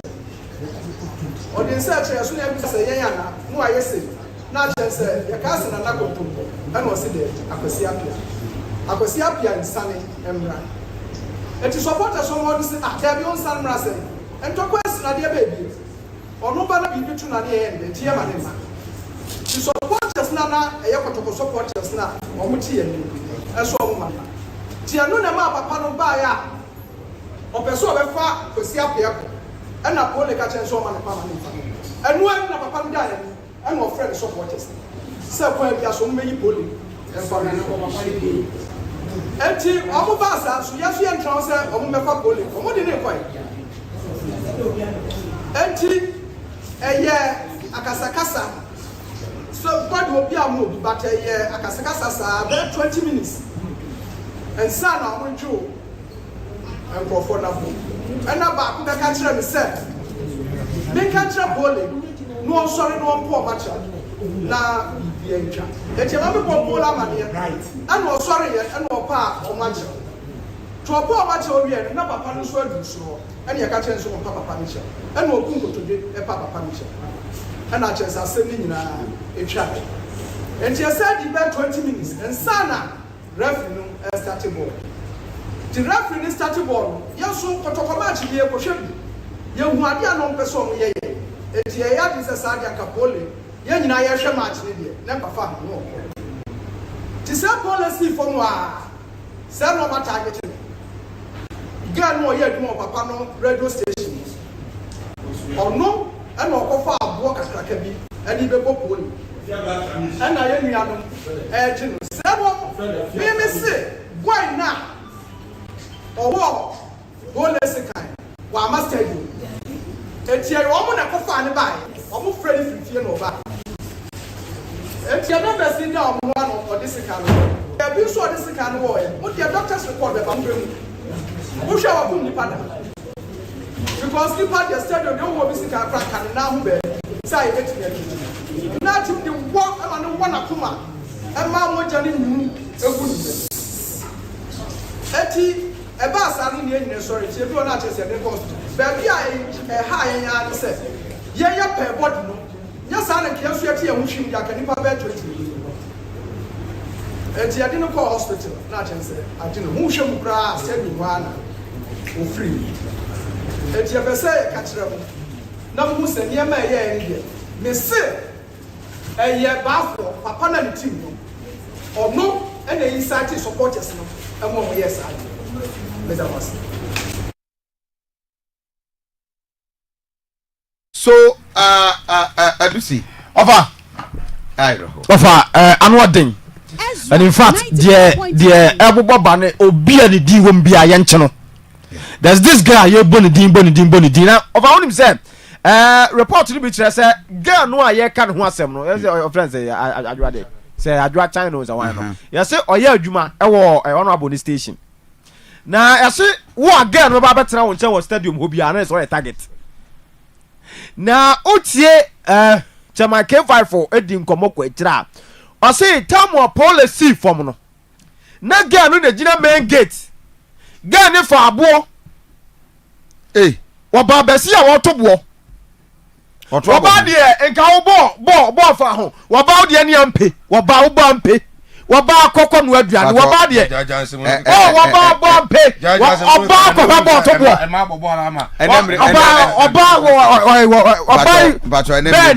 atimi abobo akoko baby akrista wo na domo janse hunu ofa se e ma abobo fia China na adwa eni parodo se de we e fe na fia China so just say up na me hear the picture and I'm say akola dey as me nim no but that's so you have the lady, the young lady picture or yes. MCR will yes say wo no fa abo toy wo toy na pole kotoye eti boys ne ba no so na over yes say abrante ro wo police car no 94.1 say we expert yes say or the second wo ni senti e moja ma abonten eti baby ana pole da no yes say unhunu say moja kra ho yes say or the one sa or the one wura mu nti so this is the girl so this is the girl again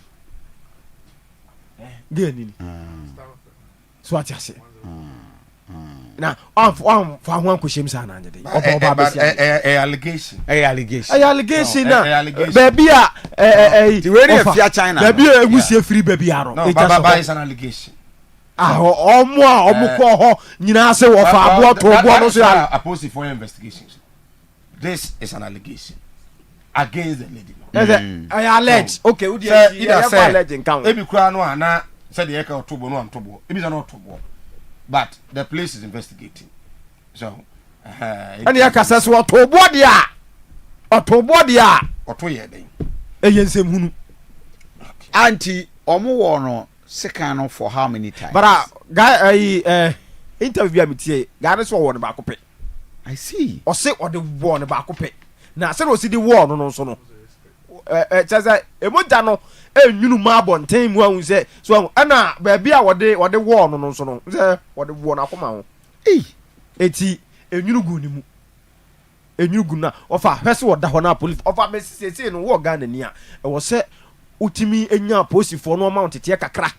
Wako asojafo na omo ama training kakra, fire service for ama training kakra, immigration for na wo bo ho ban sana wo say here because see na wo bo ho ban police for ya ehuru dwam ehuru boso wo for keke kwa enra tama na ye hwe bi I told you something say Samai upon all what was happening the police were there and they appeared even helpless about the situation of police ni ba akokra ba train the conhead wada form police ni please for your police for omo ne omo ana wo so atre ho sa de no ho reverend BBC krom na a very dangerous and a police for na omo krom wo no ano ama ho de na ya na wo form because omo ne boys ya na koba wo omo ne boys ya na no laka omo ne omo ana kwatra ba bi ekodi fufuo.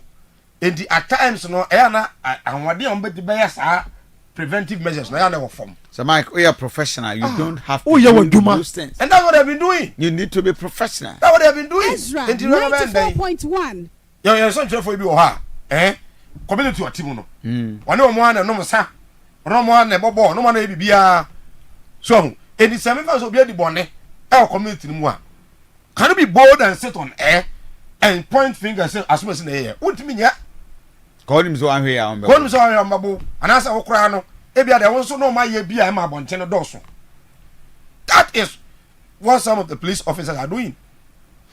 Enti eno no rebo ya ho we anodi na video bi o Reverend Areho ne ma no eno papa if I Reverend me hu video no so metumi show am ya boys so asa wa asa woni mi asa ye ni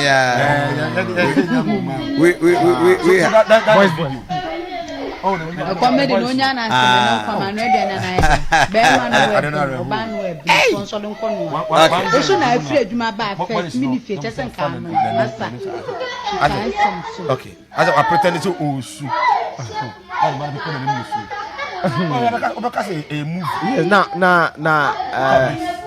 sound that's it sound na over we say pa mo enti enkwada yi ba benyina ma obi aka tro mo say o papa ko di kotoko achi ana obi ekoko won second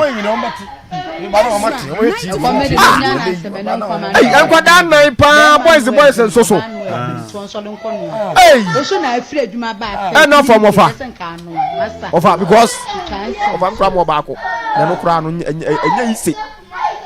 ise kra na boys ni yesay boys na 3 eno baba 1 2 3 eno ba de gina hono se ene aye ne ka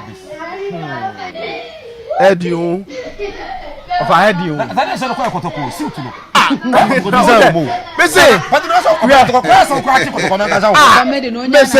bibi about pole ya kotoko pole ewade no awofa suit ese no wode ewade no kura no okopa ni da tire ana kotoko ne da ha pole ewade no suit ode ewade no okopa abo ne da tire ha kakraka ana kotoko da ha in fact bibia se utie pole maami a wo se pole ebi bia kotoko okache se na no yaw that be wu a anhwa obejam wa kotoko na no kura nso obejam wo de akokotoko the guy loves kotoko from the heart the guy loves kotoko yese no kotoko enhwe pole maami kotoko enhwe pole yire ne ba eno ana pole hwehwe cause pole akunu ho ama kotoko pole aye adwuma ama kotoko kromo a radio station bia ni ho a pole ntena so pole radio station bia ni ho a ontena so ba bia yes sports bia o kromo bia pole atena so kotoko branding na bia ono nko kotoko eti kotoko ehwe ne maame ehwe ne busia latest video a padi bi echrechere mu how second one is course so MCR if you have that video on the page with me a row at the amai and yeah mama I want to get a sound of that video the MCR should roll that video for me na mama minya but wait me the voice note aba what here discussion in now where do you think your problem and how do we resolve it 0531455105 Reverend, yes, 455-105. Has a folk for no eba. Yes, omo the flight ba no pay ya by 8 na omo touch down yes. Omo makotoko for na ebusuane yako. Na me say it's confirmed. Sa buy you ano. No offer say no offer. Any team manager. Mama kwa humaso na a former spokesperson Edema Kumase Asante Kotoko. And he's a journalist. Okay. Sir Ubed. Yeah, Ubed. Okay. So Ubed, good morning. Good morning, Babu. Na bibi abako there. Oh, na me chance. You are the dean elsewhere. Great. About affiliation to Kotoko among the journalists that will come and say had there. You cannot be counted out. You are among the Ezra 94.1. We are directly related to Kumasi Asante Kotoko. The media perspective what they see now from the day of the match ABC and Buma, what are we missing in our football in relation to protection of supporters, players?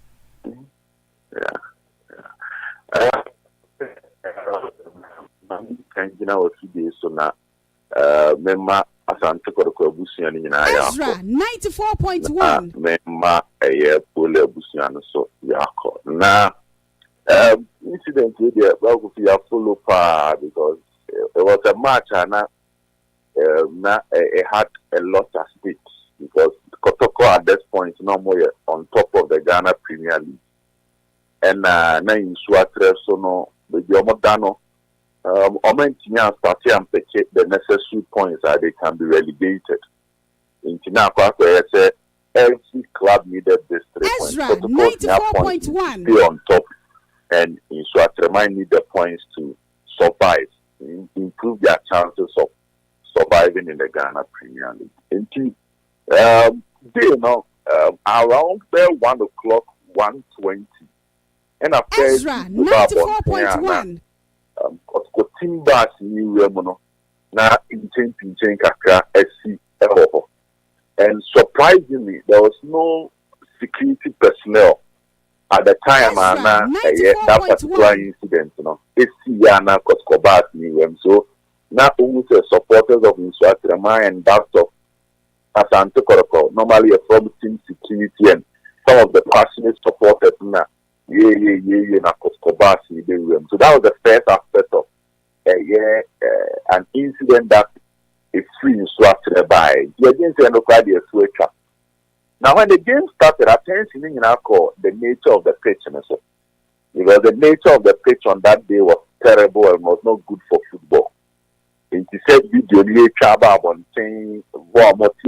everybody was complaining about the pitch. There's a group called Club License and I'm not approving pitch. So people were like, why will you approve this pitch? Now, two major issues. One, Kotoko arrival and also the pitch. And then the topic of discussion after the game. And you were first half na information there. Normally, a very mutual respect. The first half, club administrators in telling for maybe a CEO for you give one another an opportunity to go to the dressing room to speak to players, It's normally say home team as you the call.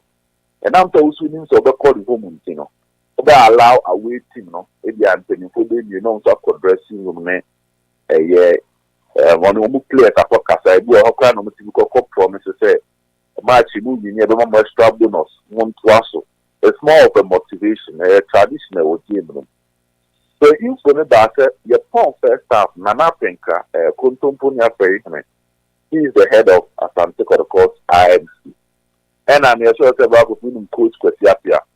Yeah. Former Black Stars coach, former Asante Kodoko coach. Sure. And also a member of Asante Kodoko IMC. So those two wanted to go to the dressing room to speak to the Kotoko players. But they were not allowed. On the dressing room, normally a tenor. If you do VIP from, there is always a gate. Security for home team security, allow for to go to the dressing room. So that means nearby. But normally, I said I'm trying to serious. I am a mutual respect. So, yeah, man, also by my EBM. So, in the course of the game, there was a tackle on Michael Chejamana. Chejamana was tackle one player and Steven DU. Now, all the players, name will be Kawa of the sort of ball, the Konin Kaka. Ezra 94.1 So the Kotoko player prevented that and started exchange. So there is a left back incident that happened on the left side of the field. So the left back, Eric Osebones, and we pushing the Kotoko player. And other Kotoko players retaliating. So it started the exchange. And then we FP now charged 10 players. That is another story. So during the exchange, it was so heated to the extent that supporters not at your meeting. A fight if you see the video, Obi Buntu, and started some of the supporters to call and near my partners. And the Kotoko player also returned some of it. Germany, a chaotic scene. And they said the CEO of Insuatrema, Honorable Ignatius Baflowa, I said it was part to apologize to the fans and calm them down. So so that the game can continue. Because mobile supporters need to see so in the Sonia. So in the process of calming them down, then he called Kotoko, coach Kwesiapia, to also come to the field, and calm supporters down. It is the Kotoko team in the catcher coach Kwesiapia. They won't allow him to go to the field because supporters may turn your man. And now the media officer of Kotoko, Steven, he works with Akoma FM. Unfortunately, Oma's laptop, the camera, and the because of mobile or motobano. I'm a year team coaches no matter dag out for not the dag out on their cover so. Yeah. You two are there in team body panic or dag out on your team claim back. So the suit even calm their players down because almost shows on PR and they have to be their bomb. So the security of Kotoko advised coach Akwesiapia not to step on the field. Because the first half, the opponent may quite OKATAKYIE the players more than there.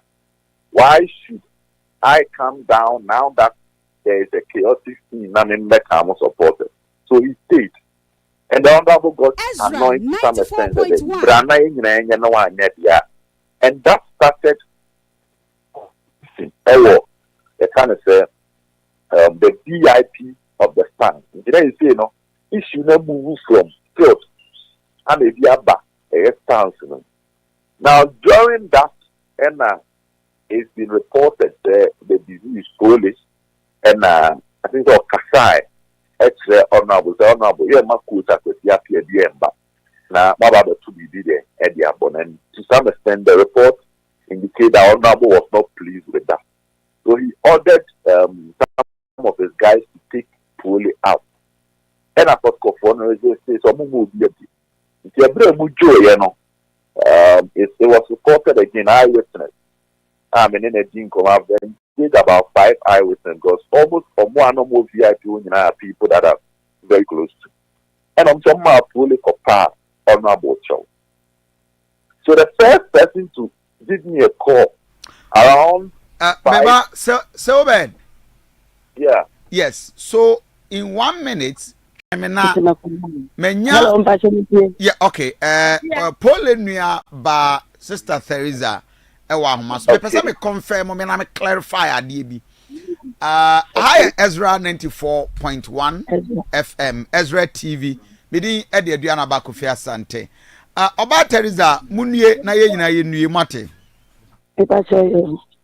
The di kan clarify we my yase mokuma Ezra ne wo fa ne Ignatius Bafowi abacho ye no kre e ba cho no kre na Bafowi no onimi ye nyina o fa sefo no busiere no ba onimi obia. Oh, okay. Busia tenti wo fa bi busia enya busia tentre ya busia me na na no o ye na na no de onimi no ba na na no ne de onimi ye nyina. Okay. At the time I mevan se pole ware mo kuma ye niri. Yenia. Okay, ntu mo mu nua ba ne pole yiri. Mbacha. Okay, nti mo ofa onim se pole na ware mu nua ba ya na. Wa amadi nti woni. Ezra 94.1. Na pole nso ko nyina on onim no. Ono so na ne wadi kire ne se na se. Enti mo free bruno ho. Ye fi chirikurum, ye pro chirikurum. Anti ayi Ignatius Bafowi anso free chirikurum. O free chirikurum. From so ya. Ma me ne ho nyama. Ai. Oh, okay.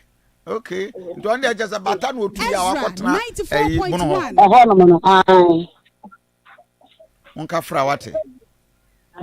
Na asemi ba ye motime ne ofa na ebusia di nkomo de. Asemi si ya me na na o ye panyere ne frɛ ofa ni ni. So on fanti na nim se na be ma na was team ho woni mpesu aso na ye na se. Nti anajo no ni nua no eba me na no ho ofa de. Nti ni nua no ofa ni de nti ni nua no na bona ma ne de a. Ofa ni nua ba na ba me na ho. Anajo na Ezra 94.1. Adie de nwanwa o ya emu awira mo nso. Acha se wo kan kra no aka ne sɛn. De say you de ya kana. Wo kan no aka ne sɛn. Monka fra. Monka fra. Na sisi a from enra ba nyina den na busua ne ye. Say ya ne de ya ko mimi ano ya ko wa so kwale man ponti ya ko fa ne de ne ko aso ase. Nti ya na no ko ya panyi no akwa aso ase nti. Sira wo mo ba fe na mema na wo no mo ba nti. De nim de busua no mo ba ba. Ke wo man. Esu ya ba na fafuru. E ba cho ne me musa na de. Ntimi nkyere. Na pacho one na wo, one ne wo ba. Mafo e ma ne ya fo e na pole na wo. Tun so. Oh, okay. So because omo wedding last year binu ma dwen ye won na nti so no one na wo da kran sana. Sana ba ya wedding no. Akom ni nkyere mu. Yo. Mates, aminya wo ha because na me pesa sa nkyere mu we. Monka fra mate. Ghana Shradi, Asante Mansu, Shradi, Jensen Pennyfo Behe, Naya Mamra, Ada be a dad, DBCB Anonso. And to Quaquay offer some anyway about a running come. Anyway, so that was a year Theresa, Pole Yireno in Yaba. So bad, now all my point I would do ya, a Rihanna ye frail or more frail war. But now we needed to clarify this because almost say, get no fa any bafo and I will be anwa me na menyindi until getting this confirmation. Maminti unchiri. And we a distant cousin to the wife of Poli, and that's how small the was. Ezra 94.1. Yeah, so we now why I care for so just like I was saying. And Pinchen, they resisted it the first time. And normally, once they started born now, because of the points that was at stake, sending a can earlier on, the protocol leadership felt that attention in other court field and so. Now, they had an information also, Mama Justice Blake was captain a red card. And Mama Kamara, the Costco goalkeeper, and a red card. And a red card, you don't stay on the floor. You go to the dressing room. So they had an information that 2 players of Kotkoneko dressing room on. Some of the supporters are planning to attack them there. So the leadership of Kotokono decided that the encore dressing room was the game they restarted it. It's a cold break for about 20 minutes, but they restarted the game. So what happened was that the first person to call me make a share mistake. Everyone restarted game no move how seen here no. No afam no outside. So that was what they were doing. If you call dressing room on it, if you so, if you no afam no question. So the team security of Kotoko, a friend Baba, the friend Bako Habib, one man, they are very known to Kotoko fans or Mombasa Stadium. They were also present. And then I'm saying, I'm targeting polling. They decided to say one. I'm not going to check it outside. No more the outside. But me bo, I'm also targeting polling. I'm more targeted polling for wiring. He had that exchange that he had with the honorable for that few seconds. No? And honorable no. On say obebiane Raposi Penny Power. And you can have exchange with ADO before floor baby, but also Penny Power normally. And yeah, dear cry is people want to please a penny, you know. And it's a former honorable of Ezra 94.1. Yeah. Former MP, former minister, club owner. Yes. Club owner. It's a women exchange now on also Bufukata because he ordered them to take him out. And of course, for no resistance. So it was like they wanted to do something to please the honorable by taking like an order from my honorable no went me and overpower. Yes. And at the still now their eyes was on him on any way they can get him out. It's not where a non pinching to family more supporters some of them because yeah, the mom some of them there now soon mobile bobo. It's young man say and change. Now when you free the swa now yeah the neck yeah the neck you call. It's a bubble born every you can know you. The bubble born every year jam attention that's our man so now is nowhere to be found. So that was the plan of Asante for the company form. Now the may start to make an incident that earlier happened during the arrival of Kotoko. Not police dinner, it was agents that video because Kotoko was smaller minivan, quite, and normally only some supporters may security for anything. In the Pole Stadium, not long sleeve. I said, yeah, broad Lomukaka, brown visa. And under the long sleeves, or share Kotoko away this. And under that away this, another long sleeve there white. Into Red Stadium of first now, long sleeve, yes, I did the demo. And a car Kotoko Diano. And white now, a sharp, and I was saying the Kotoko said that is the traditional Pole local senator, no, I said it, no, I said a long sleeve. Into a bomb, your mind, somebody, and I mean, it's okay. To disguise him, only Kotoko. This is for an anchor white shirt in a penna, a shannon. Now, the channel no see what's going on to her. So, or the number, the media officer, one another media officer of Kotoko to keep it. You know, the one was son. Now, card another the white shirt and jeans. In general, they don't be a point to so on air qua. So on air corner. In your attention, we take him out. So, the process of taking him out, not knowing that now a dimusu jina bontia na omo channel. Do we have information as to why the Pole in the PA at the time Pole in the PA? Only 3 other securities of Kotoko and a PA. Okay. It's that to be careful, echo survey. It would say the place is calm. And these 3 security guys of Kotoko were there. A year a standoff Nisia obedience kind war no. Is that the case? They were there, and they even tried to unfair time or come pinche see a honorable register one lady to Boba and Boba the mom identify Polino. Into Boba time, the attention went to Nippon or to Boban. Into a hot and a guy in the farm one, but it's the kind of a blue pool. It's the polo film that one was the kind of and on attention free the Boban Ebano as I call back to Holy. So the guys in India, the team security of Kotoko have openly been among them some available if you ever draw the sketch artist in a bit in draw the panel because I'm going to describe a guy in head to toe. And have they confirmed, sir, among Nipa 3 and Ayachi Omono, that guy is a part of it, man?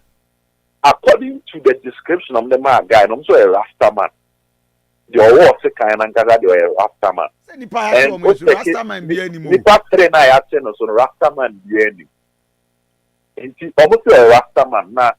Or the war now, almost try so move soon, but almost a kind of a present knife. The old press are not a ban.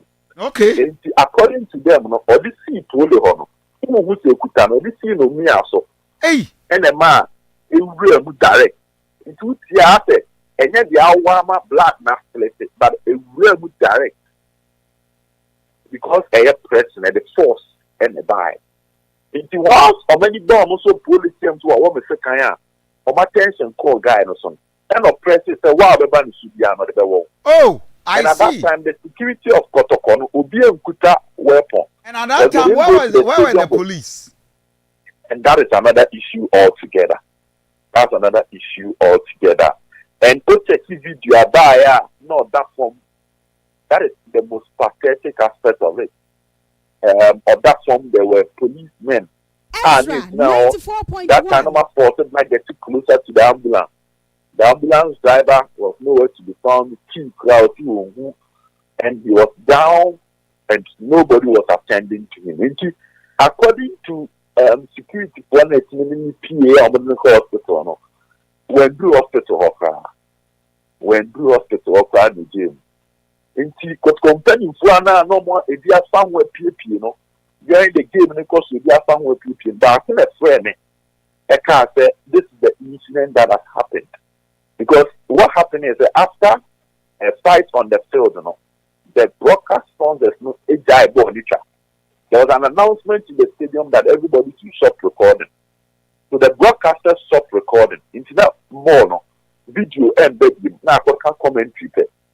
So Uber friend will be can you saying saying. So one of them returned the call and added that Uber I was because someone was stadium the mountain in Tempa.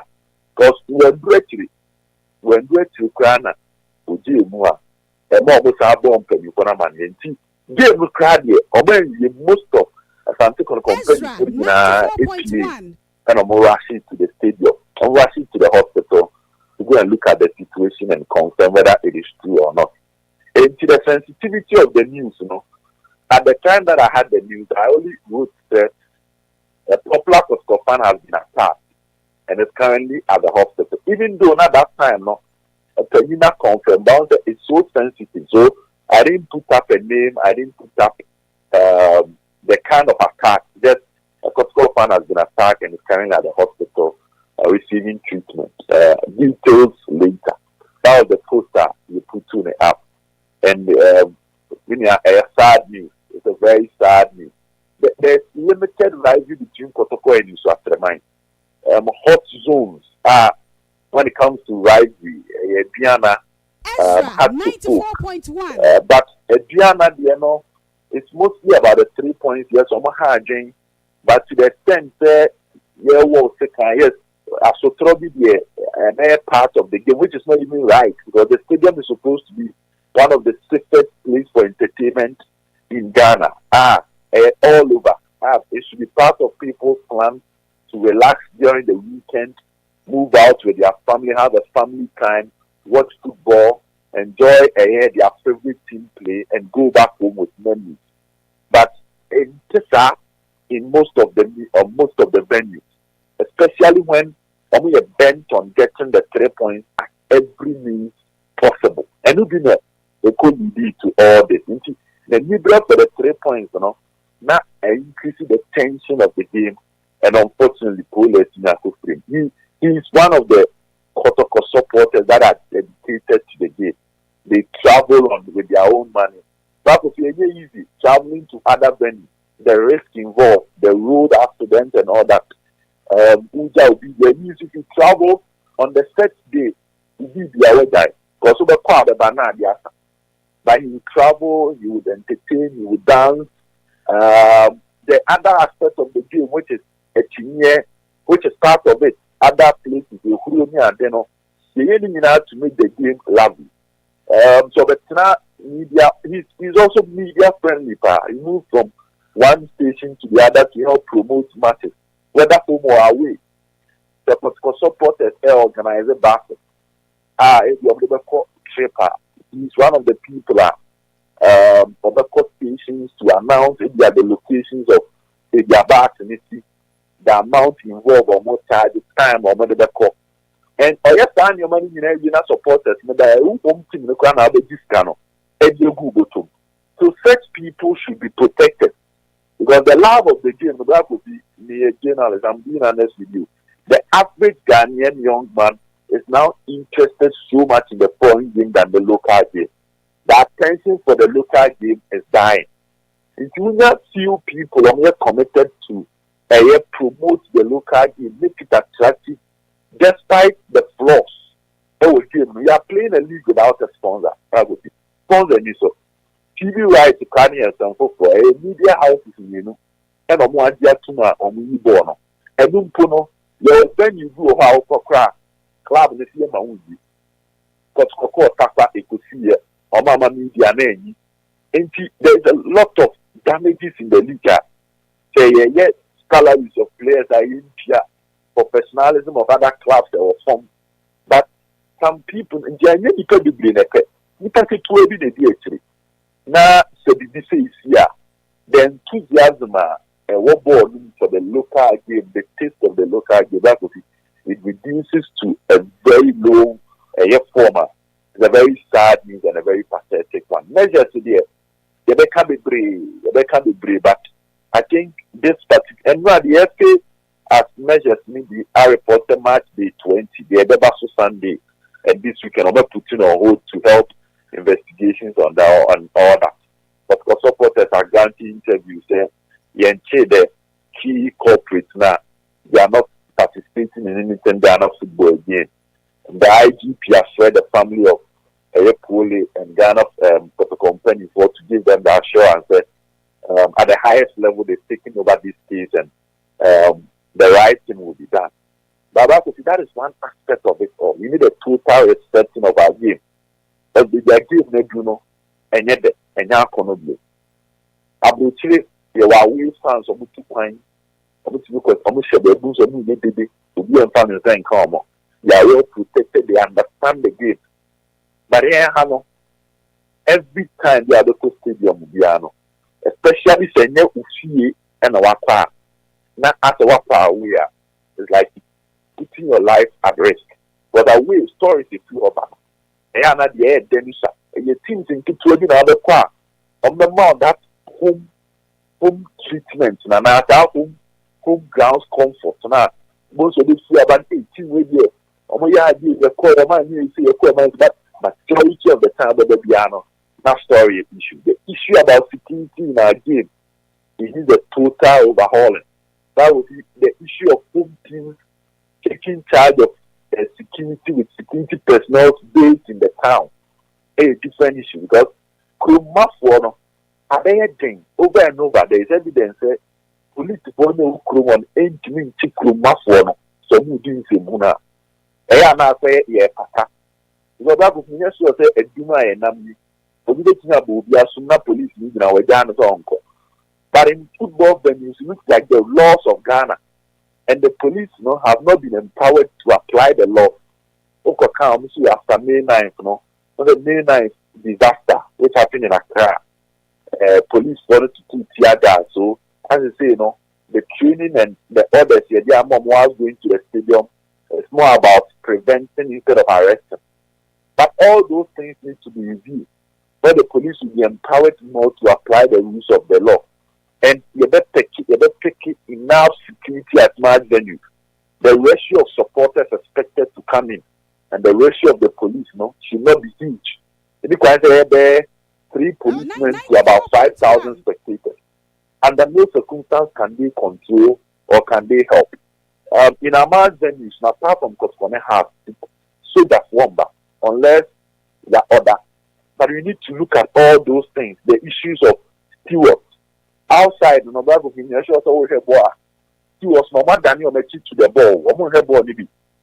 One more head stance, no direct. It's incident in a very try to start a penua. But they are the stewards to some extent are even the ones engaged in some of these acts. So it needs a lot. It needs to review security aspects, traveling arrangement of teams, marketing, because that would be.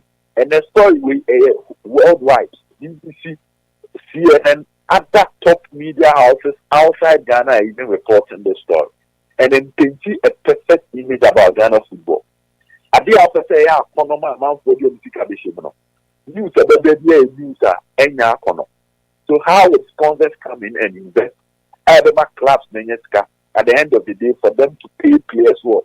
That would be a kind of salaries of players that will invest of some of the clubs. They do a form to the extent that there's the one here that you never advise anybody to play football. And at the other form in Pono, the bank is another issue. The salary in the bank ama play and the bottom different issue. So there is a whole lot of problems with our game that it's quite unfortunate a true day that abandoned here. We must make sure that we sanitize our game. And yes, sir, that would be from 15 years to 30 years. That average age or that age range, the particular attention was one body the chain local. And at the rate that age grew, why the group the ball was stadium, it might even be Kotoka, it might even be hard. At attendance will be so low that every crowd wait maybe 20 minutes a kind of pay stadium. And it's happening. Recently, the Atlantic campaign of driving supporters to the stadium because the last week was commercial. They are on top of the league. Their performance is so well, but people were not going to the stadium. It's not new campaign about targeted to drive supporters to the stadium. And for this unfortunate incident this year, which will also have a major effect on that particular campaign. It's a sad day for Ghana football, and no matter any aspect, that's why we are free. But now, of course, Yabunipa, Yanchibia, Yabu, Yanchibia, and all the black of Yabu, Yanchibia. Not empower for to have the confidence that if they take it to the next level, nothing will happen. But Yabu will be first one, any action, the Napujina court, Ghana, Brandy, with the Akademikakra, and what banner all to put all life in the prisoner. To be a question, you're very careful because everybody normally the wise learn from the force of others. And now the see Yabu referee support the city park. So HAC referee, did you remember? Now referee is running for his life. Yes, the better who venue in the abandoned. But the people no venue no and it's persistent. Over the year. So now, and then move to the next level from the Pabro to the Pekun, which is sad, which is pathetic.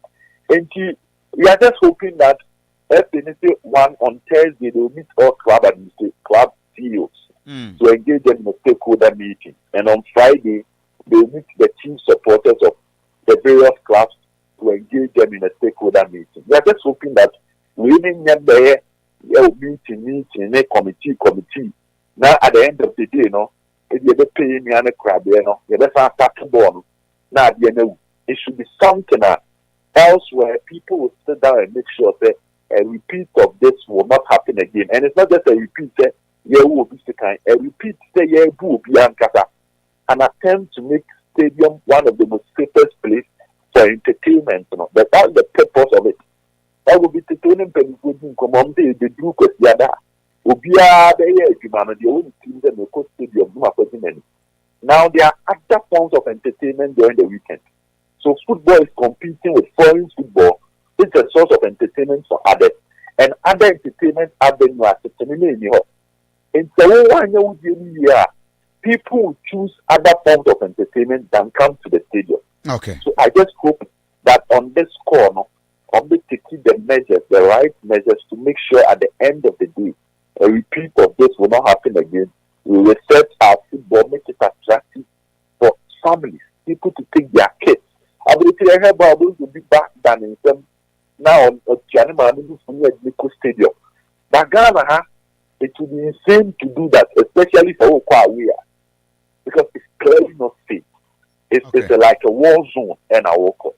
And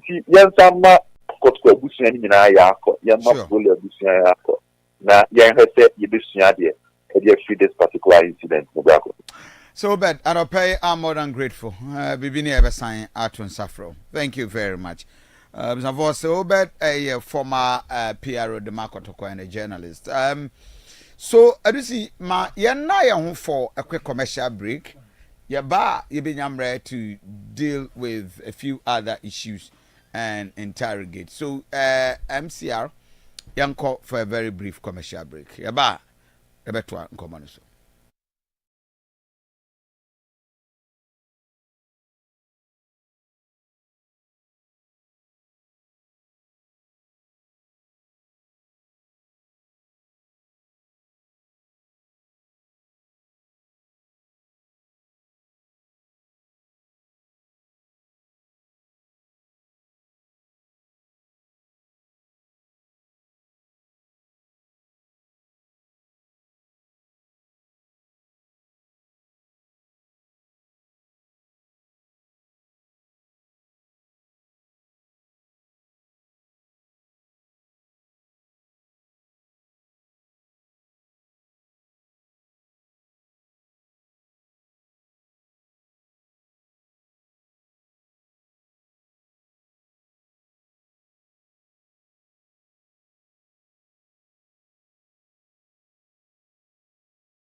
for power specialist herbal hospital na make am for the amount na no pay as obi a hepatitis e won so pa no yeah the award winning hepatitis B herbal hospital adunti o de ba in terms so ara betu ase the amount na yeah the product I would do by grandma so herbal ten herbal me say na de ba ye powder so kan obi a ne kwamo a ekwiti ade ne wo fom obo a yade kan no a this work hospital obo a yade kan no a this wo da ho a obi so ho a yade ka no a wono nsu a na ko ne nyina no se nkwamo no a eko aditia yade na ho ode e wo soro a e de ma ne basa ne mom se ode wo fom a ota yare anom hebaten heba mixture ne powder ne bi na emua wono achi ye wo jirika jiri heba mixture no so ho a ye me vitality oya bema na wonum bia eboa wo esiesie obema wemu bema owo dwonsom ha bia no wonom se aduro ye eboa no ema esiesie bema bua wo dwonso ane mu apa mienu esua no ya adwe nyina no so dwonso ne mu pa mienu a na obewo ntafo ye nyina ne hunu se yade enu nti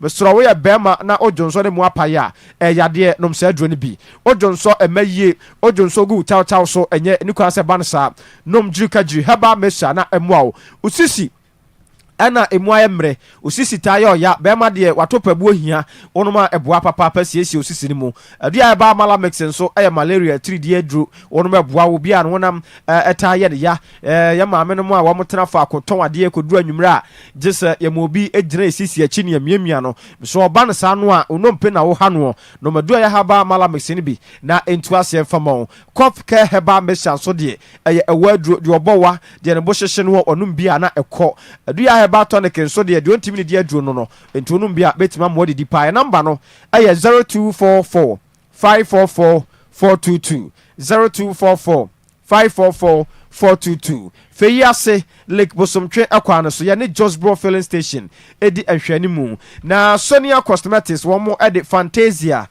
IC hair relaxer na abedwama so Fantasia no wodi bi twe otia ema otinwe no ayakama pa na obi a ne tirinwe no ekukuo mesre wada etu ase obu a eho a ewo ne tirimu so etu ase V1 deodorant ema no mema V1 body splash ema no mema V1 shower gel yedi dware kwekwa shower gel so yedi dware na wo de V1 body lotion wasra na we de atoso ama obi ahu we de wakanfo 0207 667752 anu ekumase enkran for monfre 0302 668420 na one mama Sonia antwen komo divine garlic and divine GH capsules adro ayantafo adro ya number aku nya baako ya press baako ye nsu anu nti odi nsu be no press na ahoden abantem de na koma ta bo periperi na koma ta ye ne ya bo na koma bo ten o ya adwuma kakra bia no abre onum bia boa wo odi ano de stroke afa na eba wo say titiriti o na titiriti bo hono mo a wo se ananse acheme na mensa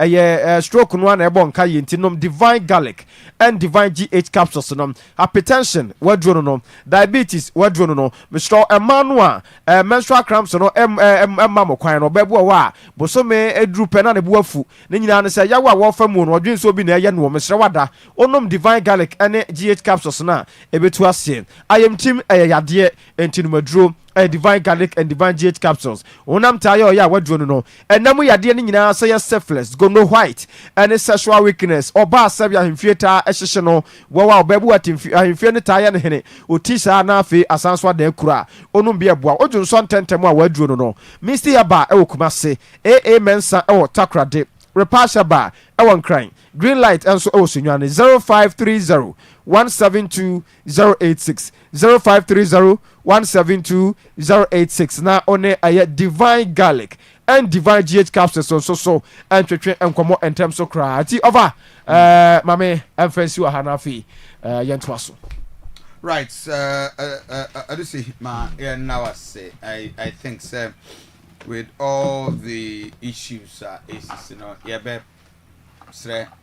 for bepe a very very lasting solution to the SC na boa amasundwe etimi akoso adia eya ene se obi be sacrifice na we de na ho nyina na brabo na daje na ode beko akwakoye adwuma for a team maybe we are here no we will get to this end and I think say it's the most unfortunate aspect of the whole thing in all Samai I hope we get solution solution ne de so enra abra kwam na ko ho regional police commander on the lead team no opposed from ko homa IGP ne ma mene kasaye no but me no said already can no we have ministers of state, we have MPs omo free mo ebesi ne yen said that enya resource bia you are right enti ye be stress ebia for once but na kotoko panifo no the supporters union no na omo kasem sonchefo ne yemwa wo mo ema de yesi because omo kwa away ya na the treatment I dem omo no nye but e ba yen said anka ho asem you see I think say they shouldn't push the blame to sonchefo the betimi aye no eno na ye but teams no so hwe say at least kotoko ti say pa ntimi enya say bia o ye tu kwan a ye wo train personnel bia o security personnel betimi di enim ne yakọ na ene yaba at least omunya 1 military kura na ntikotoko edmi nya 1 military personnel bi ana tu a omo kọ awe bia na omo ne be kọ boso so a omo tu esikade ama bia Ghana ban ana say sa nkrofo no I think say ye hwe na we yes no ye so bibiri mfa mfiri ho na omo so oboya ma adwen say obi ba awe a e was say attack no omo kan unu say omo so ba ebe kọ awe ni bi ba ya de ya kwan say sa nkrofo na omo ye sa tutu asem no omo mu tu kwan o ono tu kwan da bia okrom a oba ha na ma afia but ono no mo kwa wonko bi na oha omo ombedi achi no football for fun ye entertain ye ho enti eba be ye wo a e ha adwen pa enti e be sere say entu ene ma ye ne ma enkoso amabusua no enso yakọ na ofa regional minister say bia wa nya mrenti no or the release bia ba regional minister the release na mesere ne say all right or ho kwan so be say dem fi say or regional foreign regional minister enti bibi ko so na hu say enkoye a or na dwen kire wo so wode ba but akwotera chiri so na adwen say oba respond to bibia de a rebe be ha dwen pa o is na what is one no say or respond to bibia no a e bia nkan koduru bi koduru ye o adey so enti de o kan say na mo akohene on social media so this is one of the release yes request for information on outstanding debts at the Asante Regional Coordinating Council as at the close of day on 6 January 2025. I say I have seen a post on social media networks attributed to the Asante Regional Minister, Dr. Frank Amwakwene, with the following message. Uncles are expected to leave legacy for their nephews. Unfortunately, mine left me with debt and mess up residence.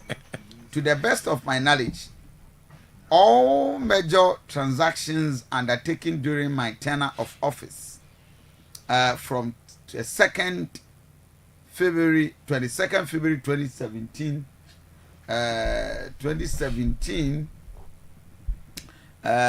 up to 6 January 2025 were paid for before I handed over on the 6th of January. The only possible major outstanding debt could be the fuel bill for December, which per agreement with the supplier is paid within the first weeks of the ensuing month. I would be highly appreciative if you give me the list of all outstanding debt of the Asante Regional Coordinating Council at the close of 6 January, Ezra indicating 94.1 beneficiary, date, and debt, the date the debt was incurred, purpose, outstanding amount, and remarks, if any. This will enable me appreciate the debt I bequeathed to my nephew, Dr. Amakwene, Asante Regional Minister. So, or try the command when? Or the command Frank Amakwene. And the second one also the command the police. A copy. No. We are coordinating director. Letter now who demanded the debt for the coordinating director. Okay, copy to Frank Amakwene. Yes. Okay. He copied Dr. Frank Amakwene. He want the chief accountant or he free in change. I think, but this regime is handing over those. Reverend. Na regime is a nyaka. Eden Amakwene kokas ujaka. Wenyaka. What's wenyaka? Nilete ni Edward Yama was say Asante. The deteriorating road to what? Akoso. Ewo the presidential villa.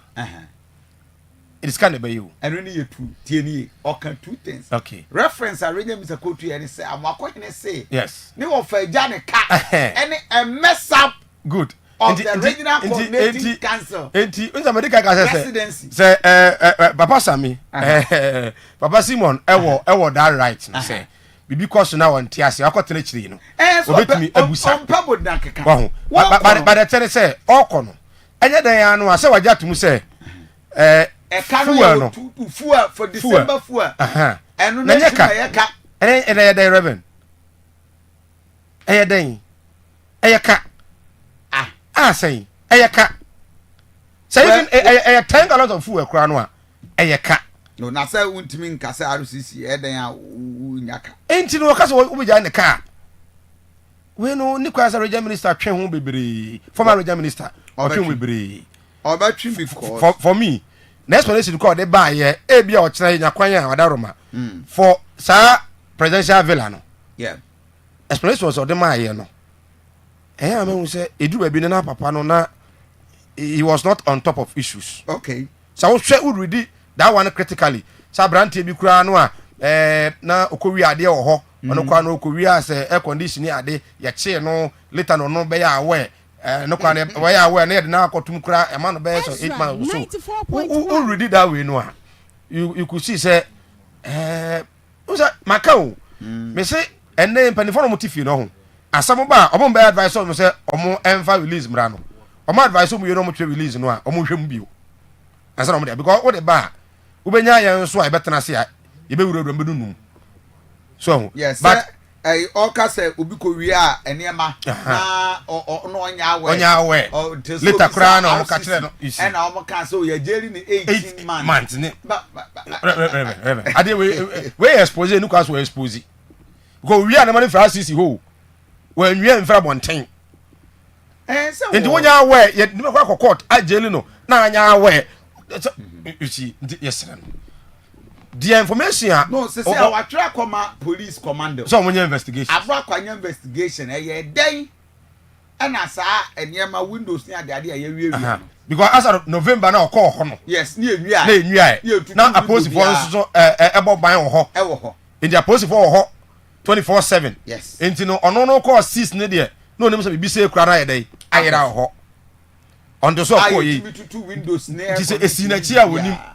But may assure say na ho asia fu na ehwo na sia ye nyina no na ntentan na ho nyina no enye ofiri so sisia na ayesa na ayesa obra no wo so enti make say wakotena fie ho so why so obayi ho no ne ma bebre ho a why hwe a obayi fun so bebre enti de mo de no ni nko amakwe ne so aba yentu for say enu nti na Ghana fa koto aba ama John Dramani Mahama aba onya kasa no na onye adwuma no social media no okoye na hwe o dan ka ebia nka beka o ma beka so work and stop talking exactly and never be okra you should get a PA let your PRO be doing most of the talking the social media no oya no de akoto so no you must be guided say first no there now oya just a regional secretary yes say there oya regional minister enti no and e bi o ha na oya the first no ka be ni say ya Sir, because I saw a communication from the NDC and that of Onwan Kasa. Yeah. Our Muslim say, man foreign, I'm a cancer kiggy aquari about the yeah. But we increase in fee no crown from 2 cities to 5 cities. Yes. And also, Ubia say, Ubia any fee increments. Yes. But I think that to be successful as a regional minister, it's always not about talking. Yeah. Go Kumasi Odi drive Wakasa. Well, that's why we go as a leader, you inherit both liability and the profit. And to na ehanya kan wanu tum na ye adwuma amwako hire said you no you are regional secretary. Yeah. Is it the regional minister? Say you are regional minister. Yeah. Ni be wa jaima PRO for yes. Emeka eba class ya na wo bam obesie tire. Wunya kan first na eba fire. We need the obia the defense ya dem obiem. Me sorry akọ na mu mare ba kọ omo be yi a me de pa na o sha ke me fo no. We say na first day. We say ona ofoka the micro wono wo onfrototro Harakasa me foto. Me foto me pakeka na wasafo. Na ebi a traffic nti ma foto ba. Oh ha mi jai ka. Na sa trotro no a amanfo fro a okoteka edu anwumre a yesu amakuro na about Aga Junction tech nti be fam prensa. Obedu tech no na watua be 12 cities instead of 5 cities no. Wase omati committee. Omo besi ano. Akoso a che. Kansem so oboa wonti. Ombetimi. Omo betimi.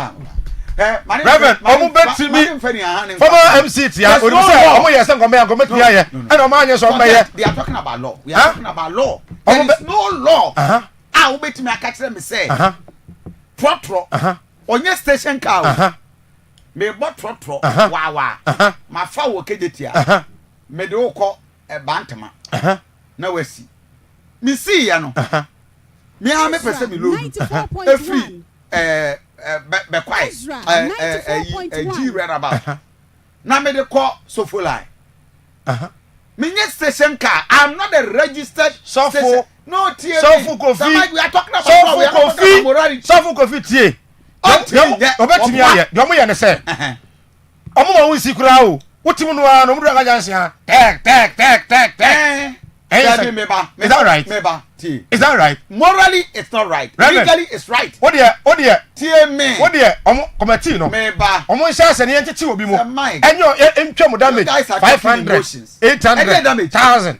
There's no law court to be anywhere. Obema sa obia na mame ka chew. Why there's no law ne say? Me na me di me car.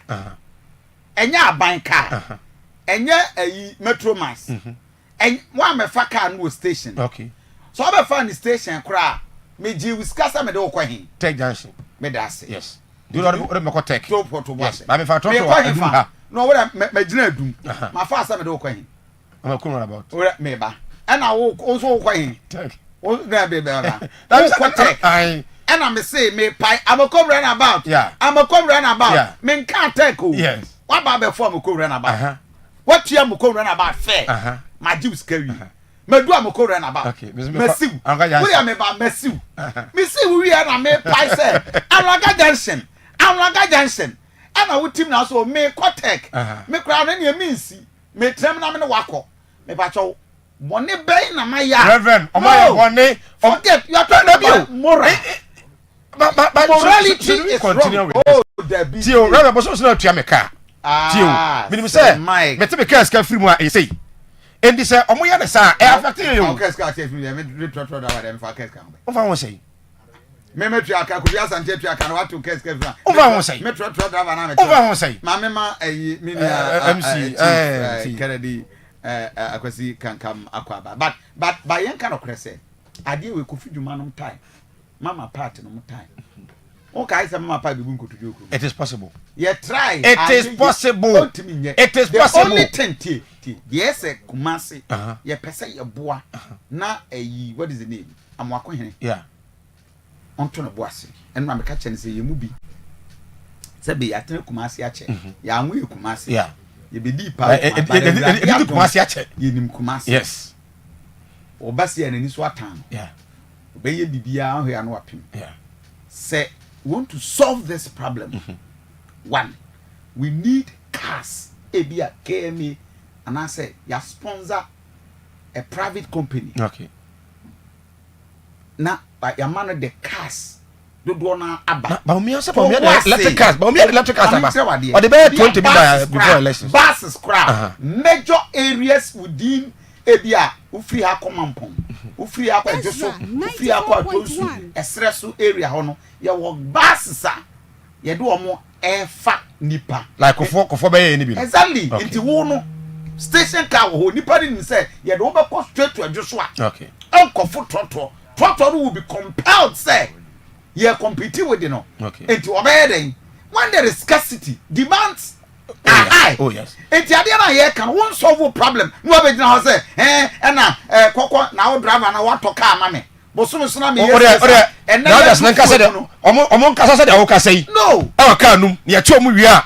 Se Kofi Asante ni Reverend. Ba be wa. Reverend ni o tie ben so bi chi obi no ode ne kokota. Lawyer. Wa ko defend o. There's no law. Zavo. Ultimately yes. Morality is wrong. But legally the drivers are right. There's no law. yɛteɛ nkahwɛ sorry edum rebi ɛsɛ Mike nkasa abiri Kumasi kora bonte so yeah akyɛ sɛ trɔtrɔ da so a ewura the inner city no ebu akwa edu nkedu G run about ɛnde yɛwɔ kasa bi anka nketenkete ɛna nam kuru ewura osi wa no asan ɛde wobɔ yɛde nipa no akɔ ebi di dwa wi a wafa car no ne yɛde wakɔ outskirt yɛwɔ buses a ɛde yɛkɔ we are not planning about this we must be thinking we should think we don't solve. If you don't provide solution to the problem and you are solving the symptoms, you waste all our time and pretend to work. Hey, I'm going to be an aminipa. We want you to succeed. Yes, I'm not being no, financial regional minister. Samo Semen Sao. Sampa no mayor. Nasa mayor only to me. Regional minister only to me to direct operations of KMA. He has no locus. Yeah. He can only direct and coordinate. Yes. It is the mayor of Kumasi. And one way on Zuba Benyasem. Zuba will be the mayor for Kumasi. Yes. One way coordination say every KMA be a regional minister has been having problems. I don't know yes coordination in ya. Coordination in ya. Nasa coordination because KMA never RCC. KMA sikan yede RCC. Eti KMA sikana wo regional minister no wo free RCC ho na person obeji madwuma ne ye ne sikana me de bro na ama obeji edi ai minia mama na baso and I know last week na Mr. Maka say headmaster call retirement you know me the letter be call ho coordinating director ho na me duru ho no jansen twefo de do be pese e kakra in fact they spoke well about him. They spoke about it. Enti honorable Kennedy can come. MC awakwa so wase ayante. But obedi MC so one visit me school da. Ewo hin. Ta his high school. Okay. It is say one in Pesua so. So am hoda. MC akwa na bro mpe school konti. Ayo, yeah, did I make an exams are no more yakra me ba ho. Ebe hwura wura ho me na me beduru wa me ka say amen kasa. Examination day. Oh, okay. We will require I'll never speak to any child on examination day. Oh, okay. So I say me no I call her kasa. My men make kasa before the examination. Because examination na kura no ba no boni ki kuta no. Ebi o di baba every A to Z. Over kasa. Na over kasa sa ma na akwa ira. Di min kasa. Me ne haji akatu mi na ba o. Tawi di toilet kura nya problem I pe baby I come to survey all those places those ndi. And don't pay school. Exams there. Yeah, exams are. Okay. On our exams are. Yeah, timetable. Oh, okay. So if I don't have, and I'm so crying. Bibinti menya invigilation. Oh, okay. Bibinti for personal reason, you know. Okay. Menya invigilation. So then because me ba toilet na sem ho no. Na mo ball na was left ho no a omode why ya obi abi si kwan ni mu a o ma beba pata wa kira munya baby for toilet ka ma no santa na nya exams MC why there okay MC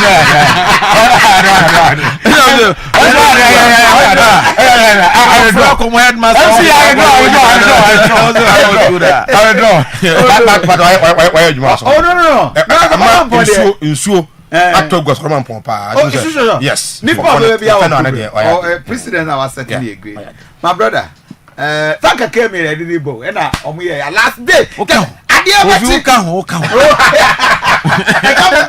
come there oh debut me day one I supported Sampai said unim atapoku Kennedy can come and one other person on me sent Yedomba later in area na Kennedy can come he had everything and 2 hours 48 hours way and you know I didn't hear Sampai wa bread na yefa mano and ye na jijire mo we are 4 journalists 4 me Samson Kenyamche Kwame Edinkra and Atanko ye nipa 4 and ye fama Sampai Sampai ji post wie ya ebesi ne Sampai wie ni ma se poto renya chama yo nkame hey yo so ugidi amen nipa o na dia me an say o ka che Sampai yire wo na wo ya gwie ni ma se eno ana ne buafu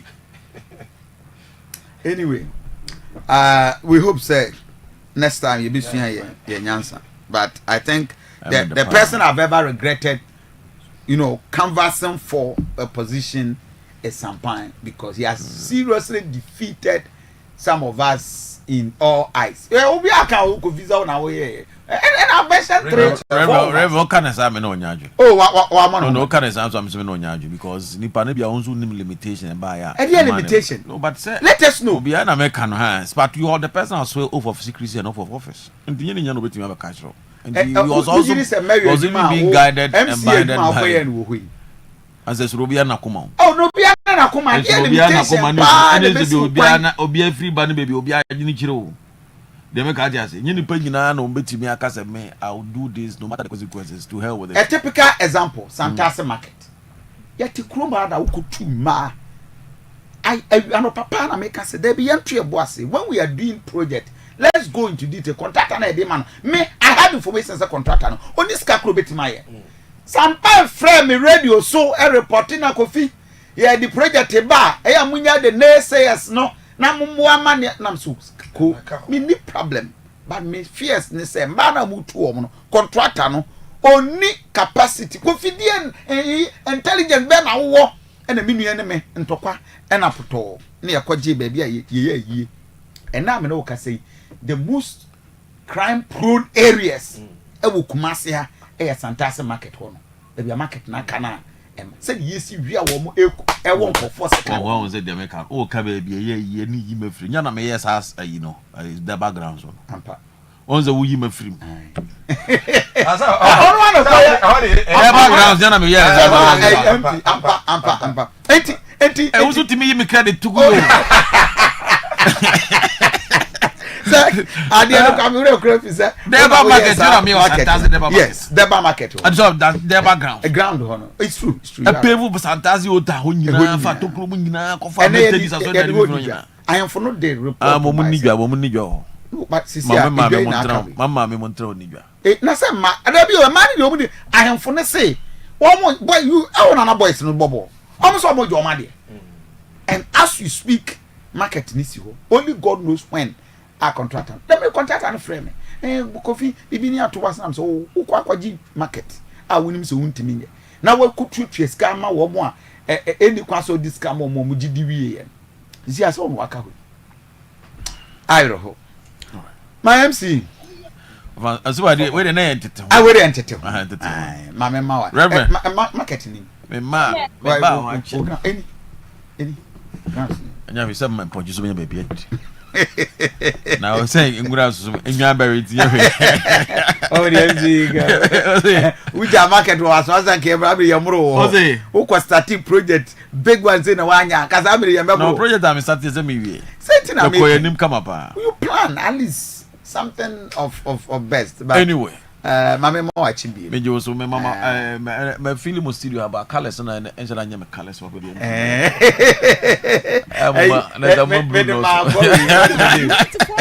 what's the name? Former Amansie Manson Quanta MP no. Prof Kwam.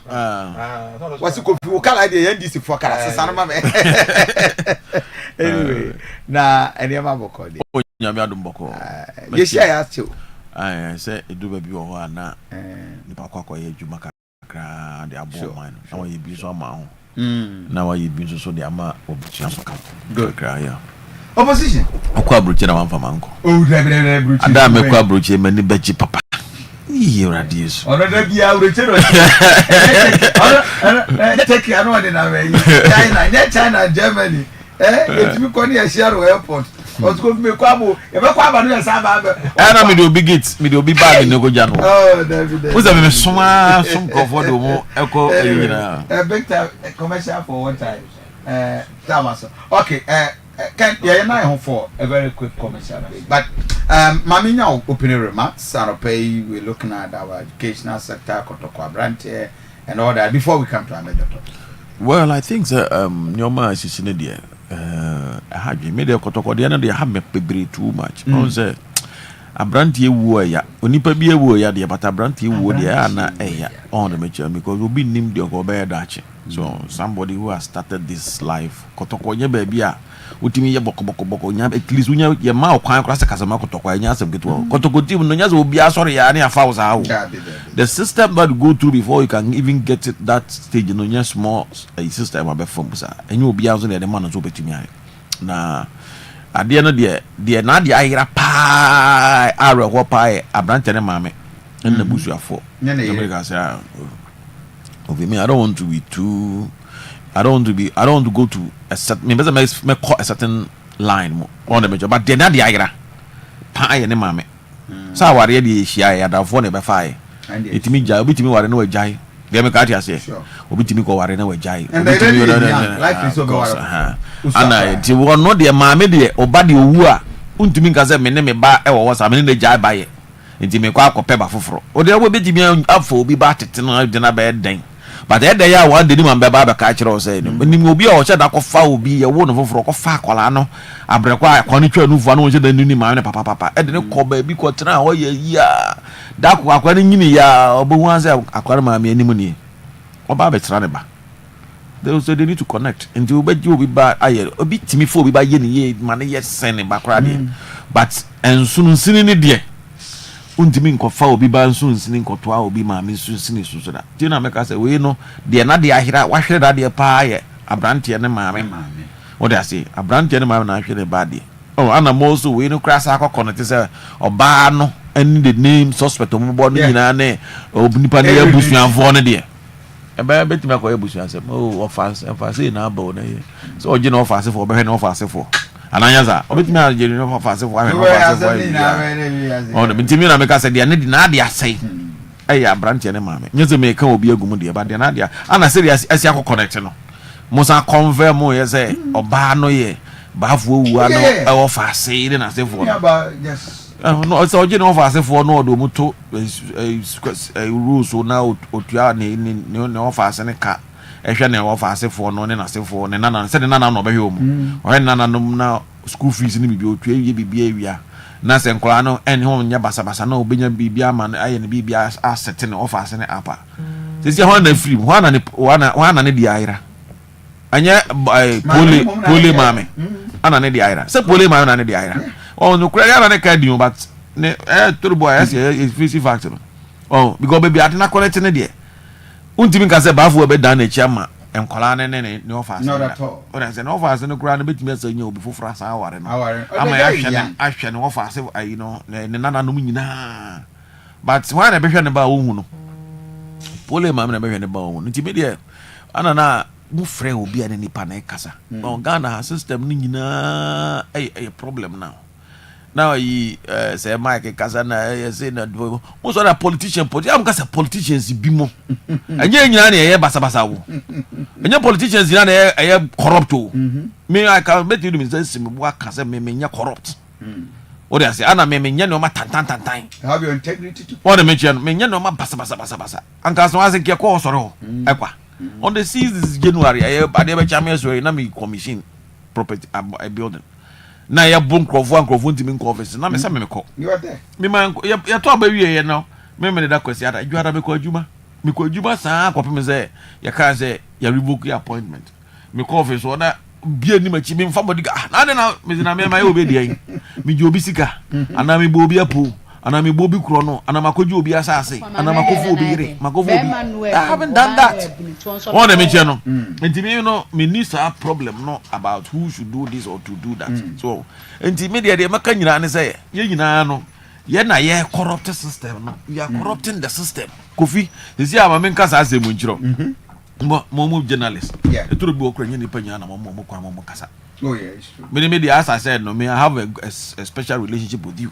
Oh, sure. But a duru say ye beto aba o de busy beto aba you can see these people is corrupt nipa we chanda ni moral you know right now as we chanda ni moral what it takes for the person to lead and so the ba beto airtime o bet me ato airtime what is it ka bank one dey mba block 2 hours nyina mo bi ama on the mention no mo the airtime nyina be nipa no you know this very well that this person na the airtime man no dey onya papa ye baba to abeya MPP for baba to aba ye be party mpanyimfo ubohu omo antimi antue sika no sankrofo no nyina no matter your capabilities and your strength na sefo nyina uni sika omo fiu anya sa so who can pay the party akwa we dey wo ye crofo techi amoapa odi pa bonefo And so still na isiko kuta sikanti nipa beti ba na be sesa na wash no ma wash na peja na kri na ma ba ebia na ati a wo kai wa wo nim se kede kankam adwuma we obeti mi aye na ko beti mi aye kuma si ye oda say obeti mi aye adwuma aye mo permit go and see what I've done in Asokore Mampo. It's true. Oda say basics I know my sha say na incomplete nyina no I finished everything. Timi si dan si wo ka say bintina mo na ka metimi atwaprema wo edan ni mo very serious and yet a mansion sure esi wo si wo say me I will not live in this because na go for say me person me kwata na ho ntina me si dan but na me so person me yi sa adie bi o friend no rent na omu charge assembly no unnecessarily. Wow.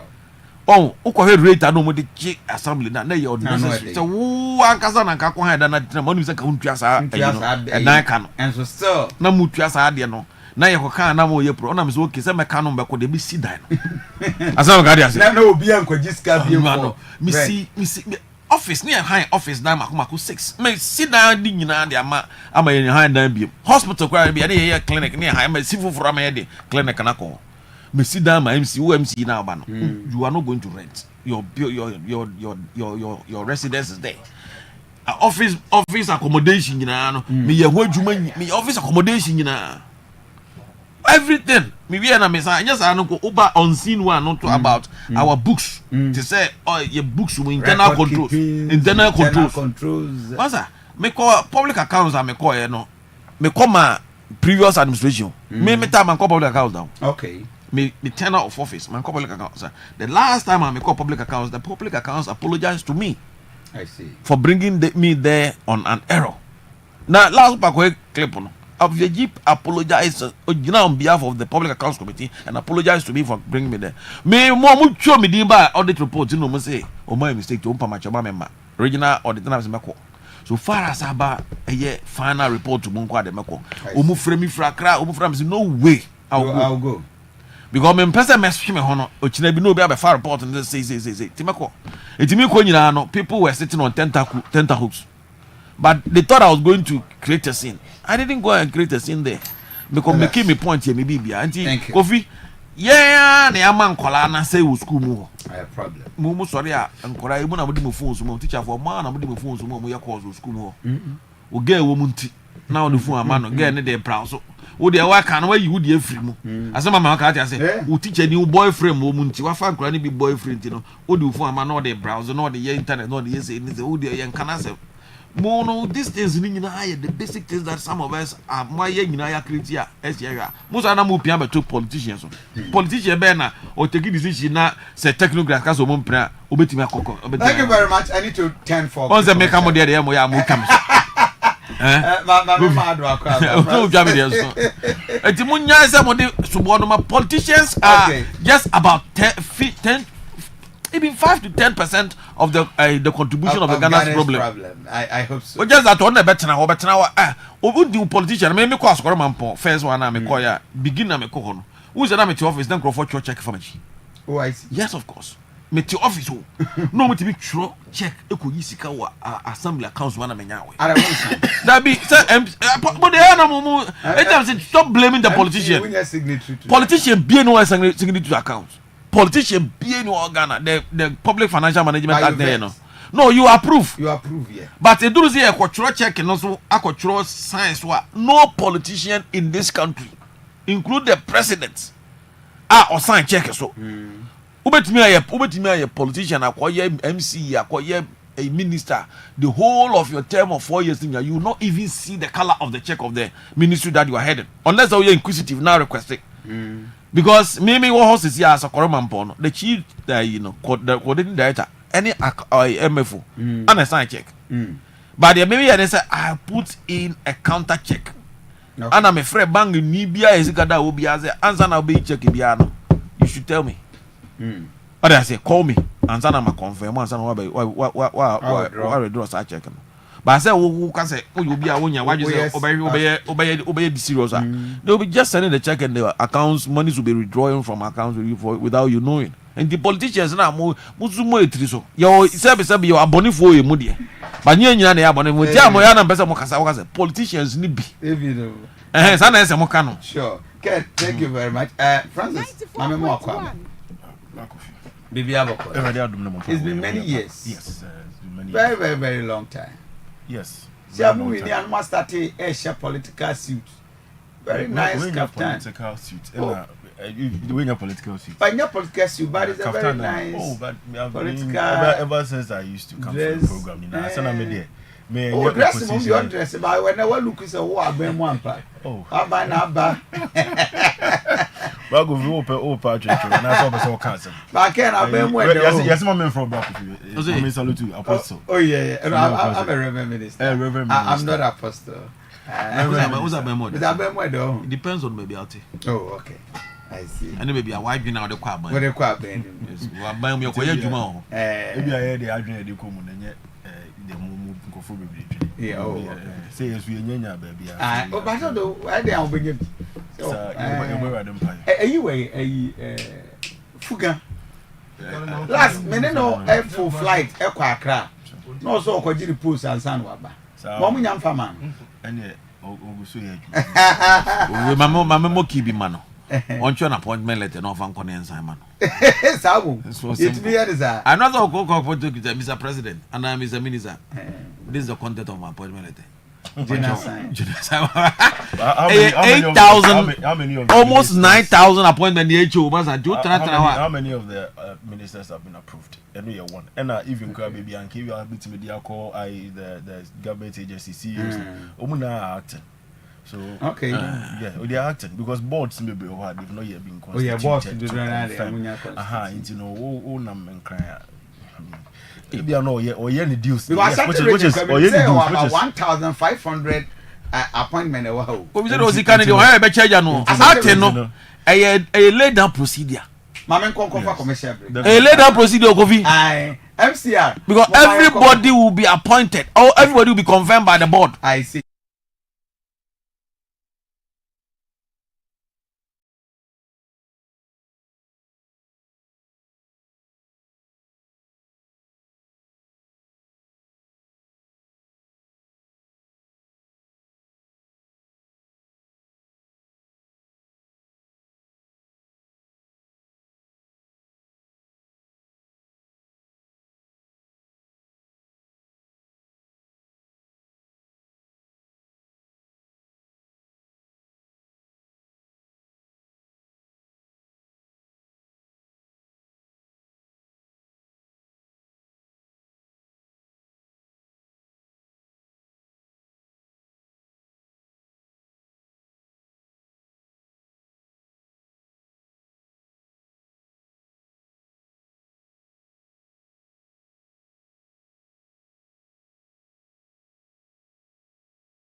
over the weekend, Yero Abbas Nudin was in Kumasi. Yeah. And he said, every weekend here he'll be in Kumasi to come and then communicate for the party. Yero Eric J has equally made that pledge. Say Obeba Kumasi. And Reverend, this is the time Mr. say yina yebeba on board.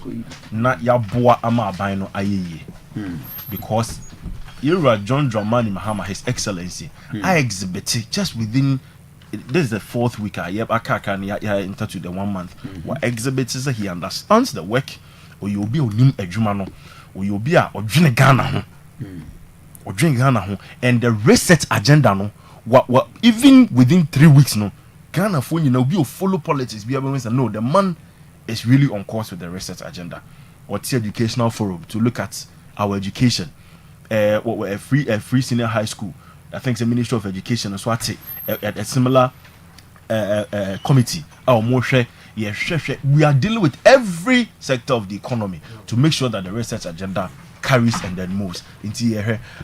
Reverend, very, very, very unfortunate incident I see here over the weekend. Asante Kotoko supporter. Yeah. And media, in as much as I would may applaud the police for the swift action in arresting Insuatre, is it the owner? Insuatre your former Labour Minister, Ira Ignatius Bafuwa, and Kofi account. I believe that punitive measures would have to be put in place. Very, very punitive measures. Very punitive. Club no, and what's the banner club no? Ubia wom team, and yet owner no. The management, was here players no should be discarded totally. Me assure say Asante Kotoko hene Yero 2-4 say to 2. Same way on my name kosa. Definitely Yera Edin and IBC form. Same way mo. Na Ghana Police Service. Ye making sure say same way I see no. Ye be shim.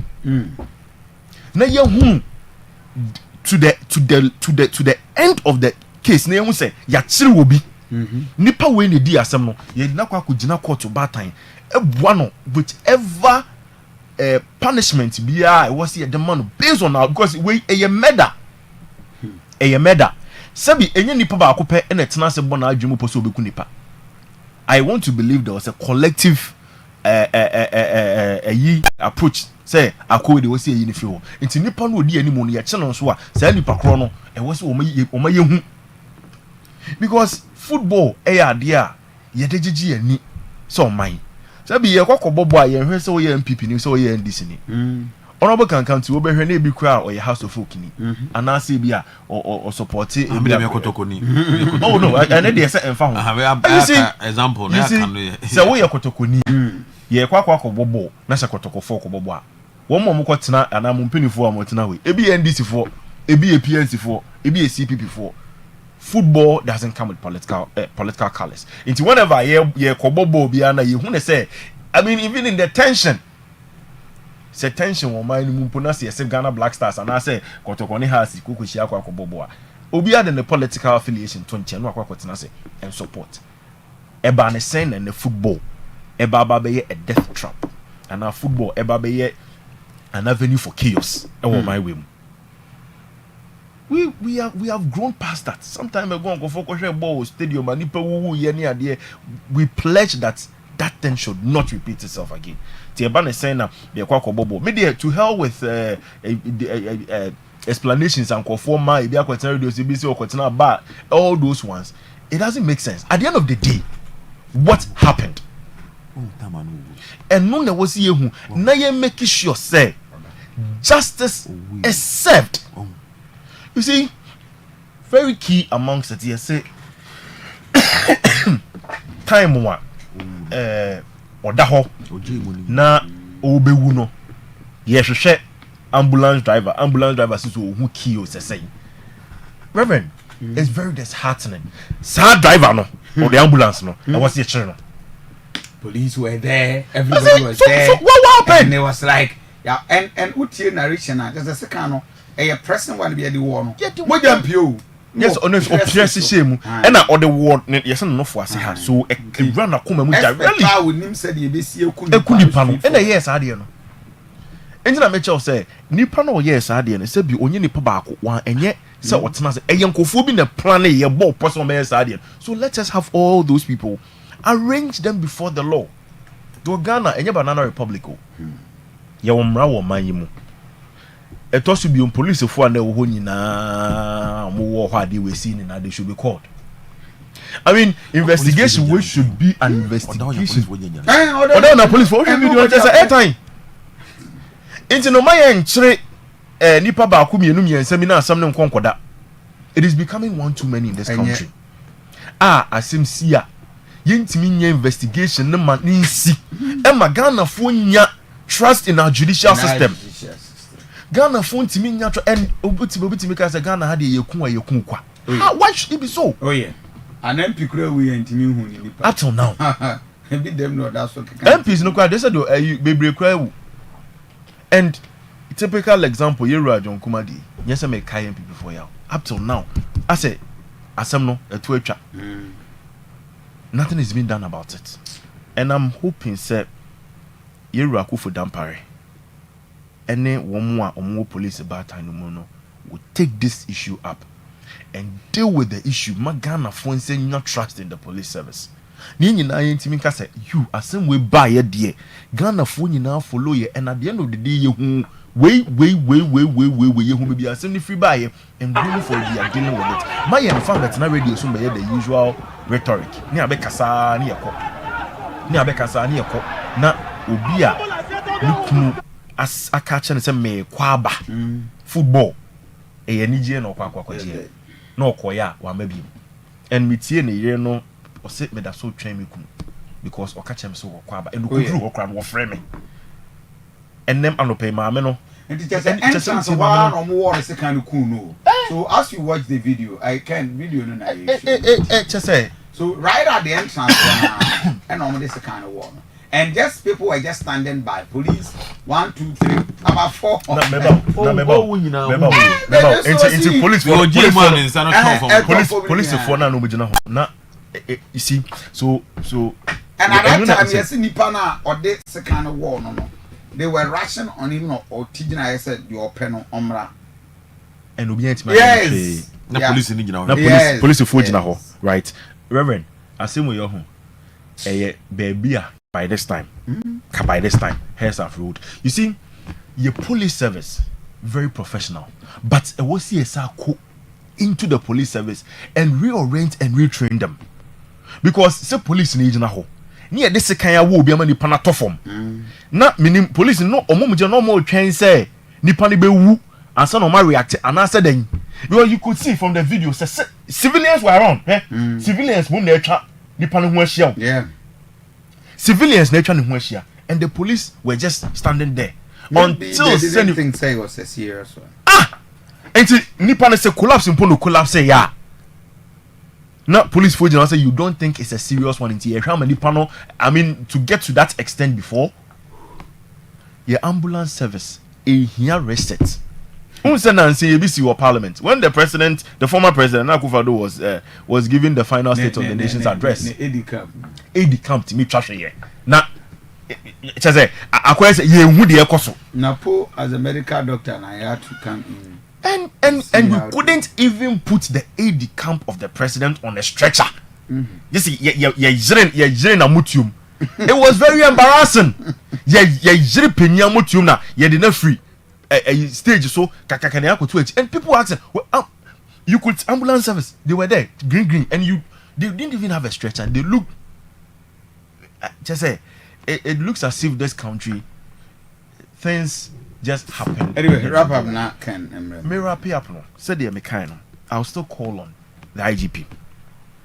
Na ejuma bi a omo ye no omo speed up in relation to the investigation into this particular issue. Thank you. Yera Asante Row 2482. Asemu de nana we de wadaroma. Esi usi. Wo de wo kasa ewom. Wadaroma shena sim we say no enkonkosi because eyaba be yese Asante Kotoko ekoha yes issue asi football club we kwesi ha sei and park on boss football cry no just say enya papa airtime and park we so ehun and then nti you follow Chelsea ni Manchester nti park am boss football ye hu bi just claps keke cry yura otumfo say tutu ayi ade hwe adakoja cho park or ye for Asante Kotoko yakunsu atre he ya se kwa kobobo aba ye ba ya nipa ba kwa hwe ne kwa a supporter a die-hard supporter of the part of the football club nti mesre minim say asemwe a dream ministry of youth ministry of sports yura honorable Kofi Adams abeto nanim obeye nhwehwemu also mu ye bia and I believe his excellency the president yura John Dramani Mahama he would have interest in this particular issue because football there than akoma so nti asemwe say no Reverend, may assure say you can count on the various stakeholders. Say issue we say will not be treated as the ones that has come and go. Thank you. There will be a very detailed treatment of it. Chief, the brief one was because here a league now, I say just 16 teams. Yeah. And at the peak of it, I say 8 centers people. Oh yeah. And there's a police for providing security. Exactly. And it seems they can't do it. No. Which is very bad. What is this? See, I may share polling now. I want to say say oh as korema mponi what as korema mpon yeah as we speak as korema mpon no meni na share program bi aba na say na me no ma adwene nko a but see an assembly member na etwi ma adwene say pole na ya na o kan sem bo a wa wo de yi ma me ba ka information we ni na say for chew afi na mani akwa akoto na nim meni na share won a lot of program here ye bebre ase e wo asokore mampon and I think it is quite pathetic and I say for see am no ka say nzubu ni say honorable muntaka so ma me ewu nra you see no na wi enso na say asokore mampon sama ma ye wa kire ba but na Reverend Asante regional minister no I don't want the situation I must start akana accept this here but se utie asema na open kan say I can see ya afi na okushia regional security council show movie so sitting no one way line up na say for no we show movie no omkra ko tunfo makoshia read you own say tie me o you beti ma so no betimi akọ otunfo but na bia monye research committee because minister research committee ne wo die ye no I don't think so my research committee yeah because but I'm aware say he has he has met them and head there on beba ubetu na ya regional security council no okay who move out and now go program or buy on your research so because meaning is a research so transnational research I don't know so organize emergency research there last weekend this season on got you on Monday Monday Friday was the first day about Friday and then and Friday and Monday Friday and run official and run no on your regional because I'm using on the car and system anymore who's because of me golf who's I'm very close there no more I would play golf and so I see movement on them because I saw him moving if you go about empty inside of me no about he's our resident and he came on as if I don't know so it means a time na okon opi and then around I was at a golf club around 10 what I say utwemu be say you know just not on your region because katara wo your regional security council meeting is a lot of time so enti on your regional security council meeting sure NG briefing and what start kasa say no that's on kasa now who was all kasa no for a wage and the result will be of that was an interview omo pushi ko on the menjire onyantra office who call interview I call vetting and now start here now kasa na me of a wage amade na about jamaica na same resident and na woko abrokwa onyantra sinje enje proper security briefing one was there security I say any day we hear security briefing now one was there maybe I've been a member of the security council before Jamaica some in Jamaica one was the terrible asem to me see na e bia ye kokore de bufo bo am de bufo na e regional security council meeting no I don't we manye ni se me why bo am say mu nyina no ye regional security man how was it no me dwene say o transi wie na ye frɛ military kasa na military ma briefing police kasa na police ma briefing NIB kasa NIB ma briefing fire service now they are also CID for because there was CID in all the CID regional CID for the 3 sub regions in Ashanti only members of the regional security council okay so until the CID will also come from CID member on the perspective NIB na BNI be a perspective. Regional security coordinator as a perspective. So it is about 3 secret intelligence and I remember from different people. And so a signal and so then the perspective I aba. And so a military commander. Yes, a central command. What I say? Or no one casa no edine diaba. And so na the 4 billion commander. Or no so the ne okay, so there's the central commander and the 4 billion. And 4 billion. Oh, okay. One GOC no general officer you know or no the ne diaba and so na 4 billion commander so the ne diaba. One the mention no and so na immigration the ne diato so. And so na GRA edine dia abeto so. One the mention if you are na so na yenso so politicians no ye dey abeto so. So by the time you start to make another draw your conclusion no. Not the kind of opinion we're picking the a kind of intelligence and their amount. You can see say, hey, I say we say come can say ya and come here then in your trouble. In the other say in the city. Reverend, yet ye would nipa we woo Asante and Kabete shock. But mo be a mobile can mo come you know na me Asante. Say kanipo mu almost Asante. Make like I say averagely no. No nipa ngu kra no na banya kra every day na nipa be to na trewu every day through accidents robbery ni accident as there be robbery ni accident ebu also de bia nipa na omu na wo da ba bi rough nyeni nya na mo media for mani hunu sa de no enti onto nebo because he is representing a certain constituency afuto we grade kwasa ka me the man obesesa Emma uncle messy up my but as I'm saying, you know, let me be charitable. Yeah. Want to make you or representing a certain constituency. So when we no mess up, one betray the whole group of a certain generation. Want to make you know because Obunim say oh nka hwemu Asante de any amane any amambre de say age na de Asante regional minister man abusuamu anka onuru ade so.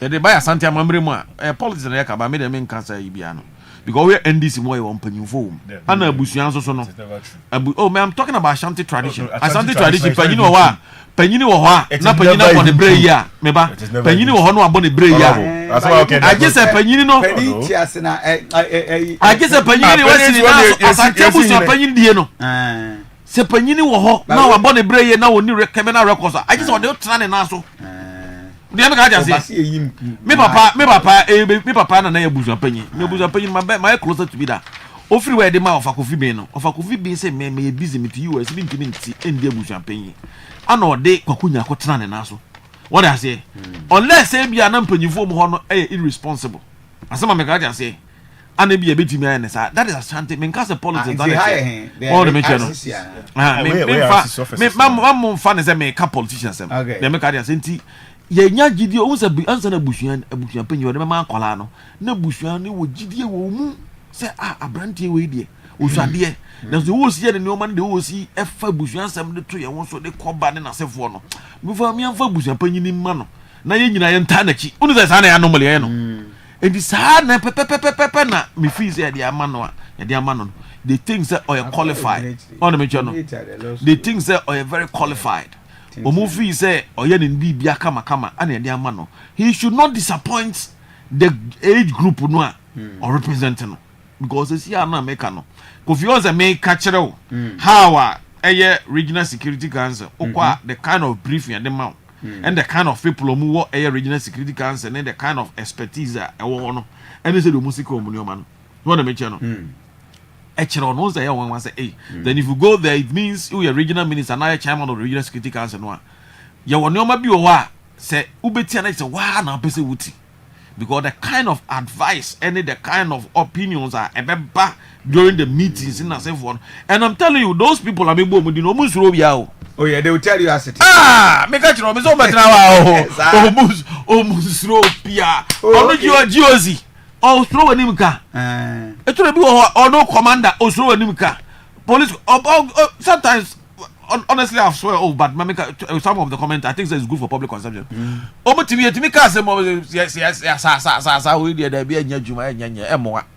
yes, they will tell you. No, Obama M1 so Obeka the reason why M1 so we dey come say Benya say you say Benya this feedback. I told about him dey before. Mo clear obia. They will give you intelligence report. No, if you go and do this clearance, there will be casualty. So let us wait. As I make a crime more, NADMO too is also part of the Regional Security Council.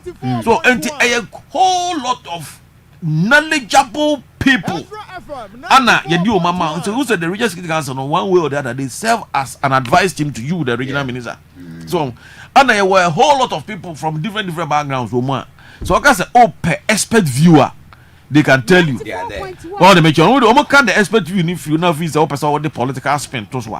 Even if you want to mend it a bit, they can also help you to mend it. Say the beya enkonko ya dia beka kofa yone anasa kofa a lot of clashes there. Ediaba.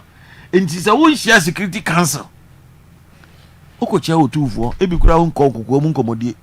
Asante God say ko chia no na dipa bebre di wachi mi uzo mu twitwa photo a ye de begu Asante man platform so e ho no sa ba bia agoduro no tufo o sa time no Asante God say e ho ya kasa kire aha o ba fiada o memene da kwasi ada nyina yi hu so won na mu a wa ba say no wo kura won ko e ma ye nhunu ba bi wa start na hekiki onto nebo keme na ono ani asiso no wonhwe na keme hono anye ne de keme hono obidia enye regional minister dia media me pesa oba ne tiase no because it has been there the bia sa wanye careful the keme mayor and the regional minister no omutimi nya problem eti keme hono eda hono odi nani nam krikra wo hia keme workers all kan na sefo nyina no that is rushes na all man no on kan wonu say keme mayor ba na say onene nya adwuna the keme mayor will give a counter instructions and it is a recipe for disaster.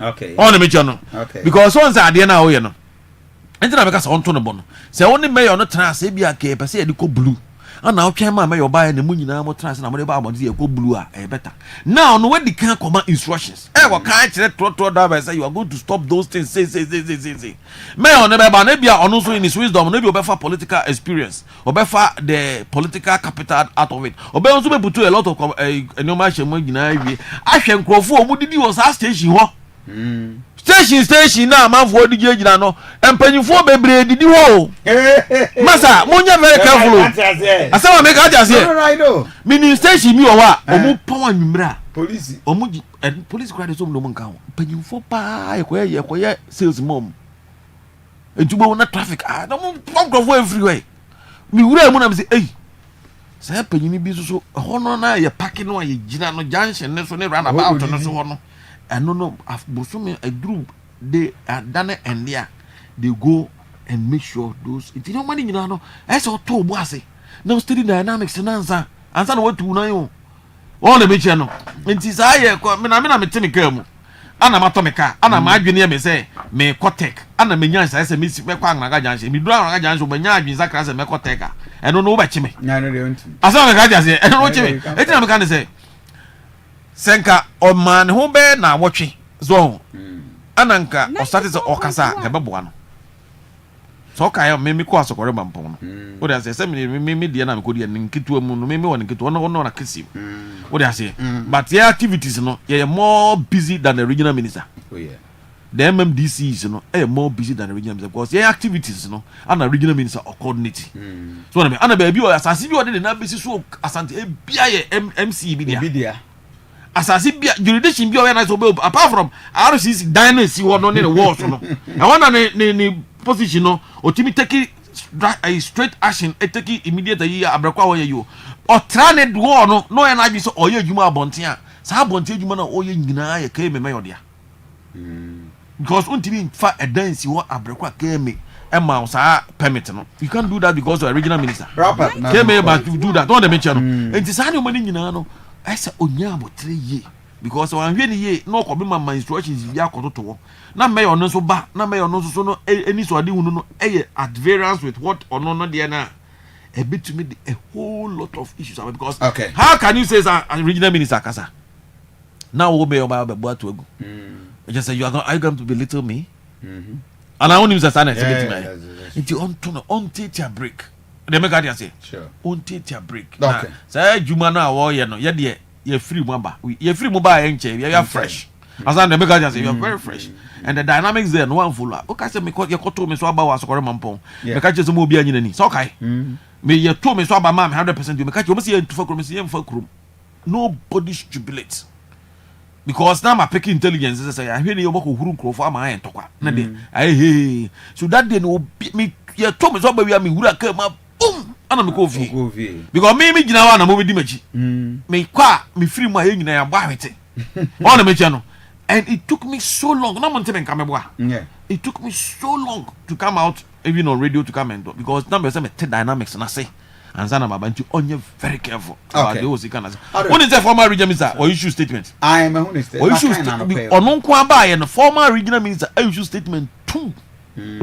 As a Mamagadia say, about 3 times. But first one, but catalog in the whole. What I say, but Mamma can't say Minchiro. Me, because you are a Korean MC, you know. I was dealing with Nuru Hamidan, who was the first MC of the area. I was dealing with Halid Seidu. It's man in Yanajun say. You would never need Simon Semensa anywhere. Man, you say you would never need Ebia SK Buafu anywhere. Man, you say you would never need maybe Samosapon anytime. You never say you would never need Eric Kopoku at a point in time. He would need his predecessors, no. You know, at a point in time. You may need them to clarify situation for you. And the all see you know, or see a chip kind.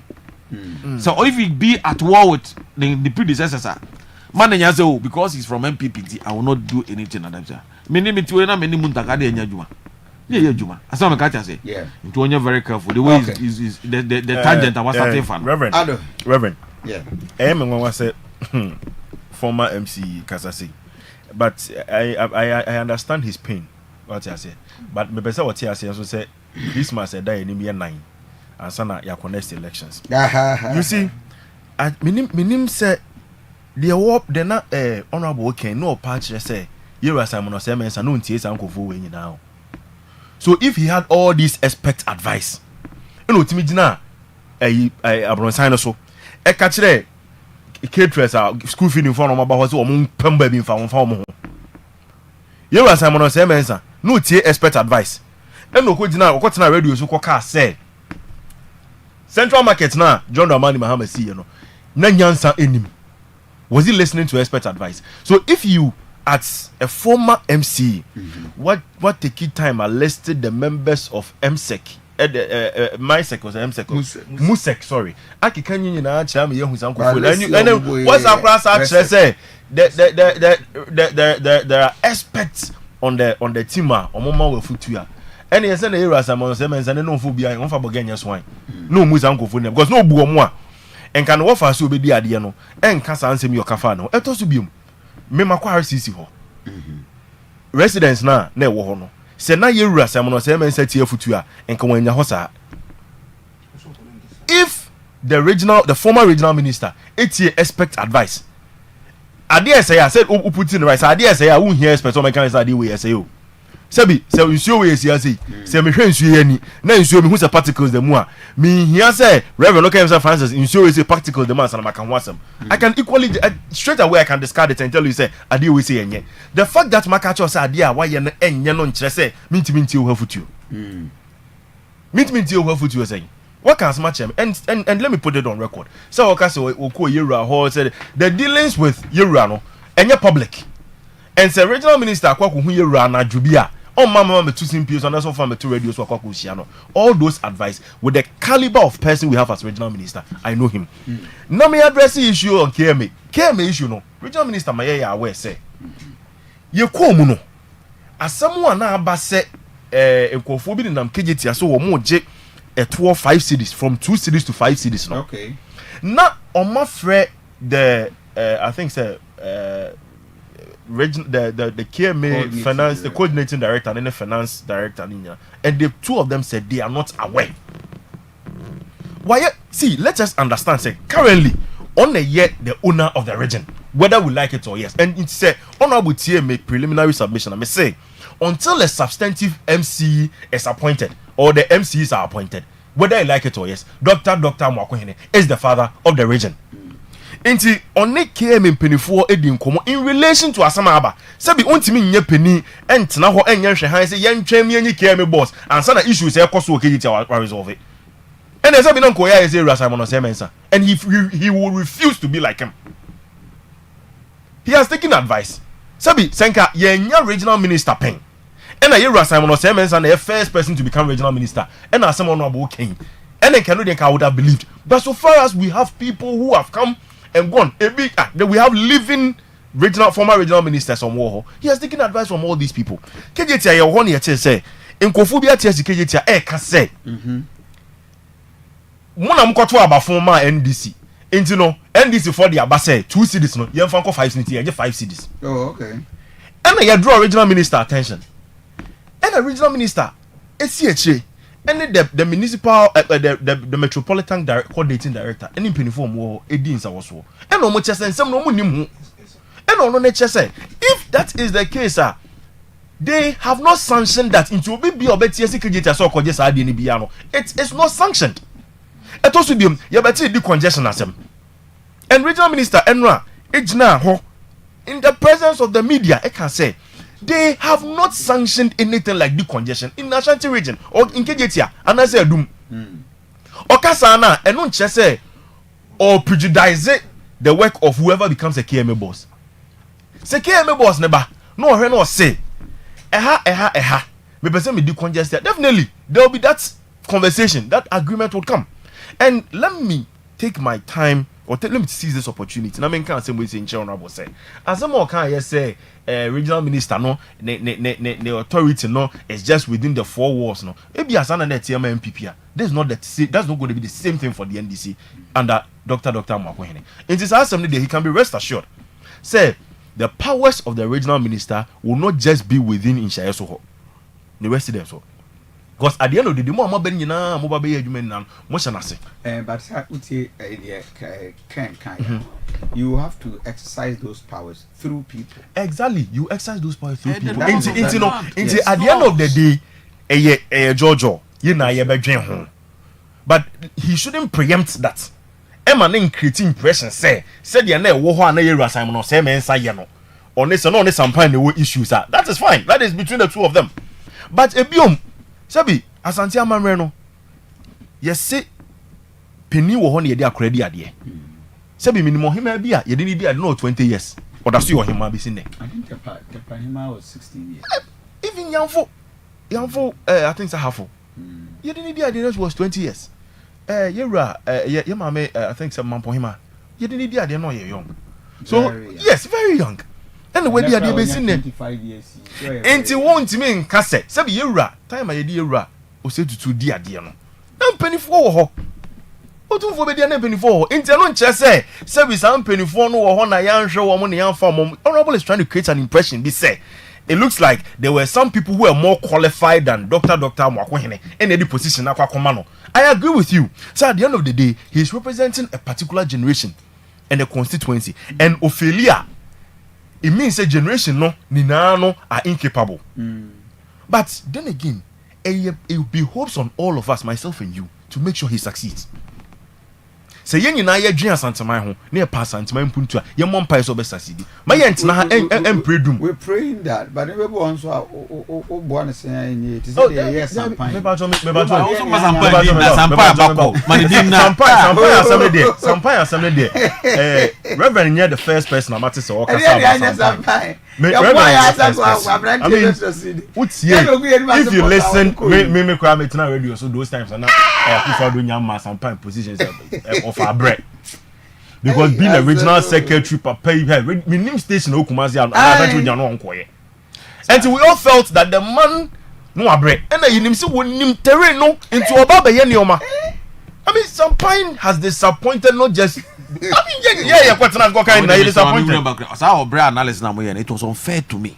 Because this is the personal interest. Honorable. Maybe I can't comparison. I me contest. No, I just me third term as a regional officer. And as a regional officer. Maybe honorable ni emu bi kasa and game. I wanted to but so I may also be position my lobby. Oh sure. My lobby. I never lobby. Honorable. Yeah, GK very fruit say almost my mistake no me say ni emfa no kwaso. I mean I didn't lobby. But truth be told, me from afar, Honorable Kennedy can come kwaso Koreman. But that was the first time. I mean some of us were even skeptical about say be confirm no. But 100% straight. It tells you say na nkofo nim no. Okọ ho no so no. One shed and yididi. And yes, what here in America. So we are comedians, what you are radio, so near we monitor. Man, that say as a Korean even not to say any predecessor anyade, but what they compare on honorable Alidu. Right? Honorable Alidu and no be feel say the people he disappointed the most. and that reflected in his election. Yes. Abysmal performance ever, even than more than honorable Alidu be kasa but you do reckon Kennedy can come call no me nim honorable sir me share that but from afar and even unti as a crema pon wasem and obia no wo bia no will tell you so the man he was working and not share say be say ankremu na edidi unhia say obeye de dance na obi ehun say wo ye adwuma na say wo nye adwuma de wo ye no umwani ko ho na wo ye adwuma with all diligence and hard worker say be utikuma ase na ate odi won kran emfa ho ne say owie ya obi wo ho a oye de oye wi anu akotwa no dey to social media so obi ehun say I mean personally I'm not a fan of that approach say me kwa ha se na say ekoye say yentwa yemfa nto eno nkire say wo ye adwuma there are people who diligently do their work underground. And said the Bible can. You say, oh yeah, the oye adwuma in secret. Na wo empire wo kukuo. Ya me otie kukuo mu mpai bono. Otie kukuo mu asem no. Omane ba out. Yes, it is politics, but you see, the moment I best start sir, you dey approach in area politics too much no. Then it will get to a point in time. Any me ko gina kwan ho na said, me fa me phone. Na me jina na me kasa na me to na obi afi say na me and chese me ye adwuma na de ade ma me na me disappoint here. Then we are not doing the country any good. It will get to a point in time. Obi abi feel say social media is the best way to go. No try your matter, but at the end of the day na adwuma no eda form. It's honorable. Why are there? For some of us and yes say care politics means some of sananka to say the area John Dramani Mahama asked to say even with his MMDC appointment when he has in the letter nearby no chair said going forward no the MMDC should have in mind say we are transitioning from an appointment MMDC to an elected MMDC very soon I think after constitutional winning and all those things will come up so that I think you had some big time to touch on the national issue you share the vetting you share I think in your earlier submission, we'll start with it. I think Ken has not touched on that. Ghana for thanks John Mahama is on the right course. He's doing great as a president.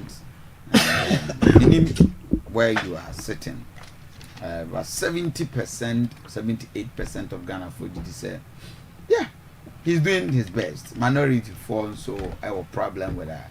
Barbing over. The next 8 minutes, 4 minutes, yeah, would say as I wouldn't know. It will be out of order for me to sit here and start talking about say why are there now say one yard. Okay. The mini kaya na no my ministers crying we. The vetting is ongoing, appointment committee is on it, and I feel that ministers in the book cry more appointment that Omako offices and as you are confirm Debbie one of the minister they cried go through officer as I said you need about minister there that is only about 2-3 months oh okay so person very careful pa now person here no may now person on top of issues okay because me it took me more than 1 month and 2 months we get him abreast with because what was no piano money be go On the bench no. You will be the Nti ana dobu also no money bi on e ba so wane emu ode. No money bi on e ba emu ode. Ah we nya ode ka. Emu ode nti wa hwe ni ya. Masa. Na yeze wo kwa no. I'm telling you mu ba na we say wa ha say wo edura no pa wo fridge no week bia you need to store your fridge, you need to do this to your house. You say you say etini nyina ba nyina no na ye fidie. One hen one careful. Open say you then open say you just tell us and it shall be done. Yeah. Yeah. And then you say sugar coated well. Sugar coated well. I'm telling you, let me review this secret. I think it's gone now. I'm not an MC again, so I'll talk about it. Yeah, pull me D. Yeah, me be yeah, MC happen. You may young call say you could confirm my crowd. Some top members of the assembly came to me. Almost friend members when me share me say at the end of virtually they ended up in my house. They came to discuss about my confirmation. Sika de beyes ana mbuza za sika mo confirm ya abe twesika to na me MC da. I say abe twesika to a say you confirm wa ya de ma wa na. No yes sanity but you have a way of going about it. Now say anti ni books the one no say I'm okay there. Omo de omo twa obetemenka. Wona me je no. Na me hwe bi titi won de hwe na je za de no. Ma hwe ni omo de twa me. Omo za be ka ja say.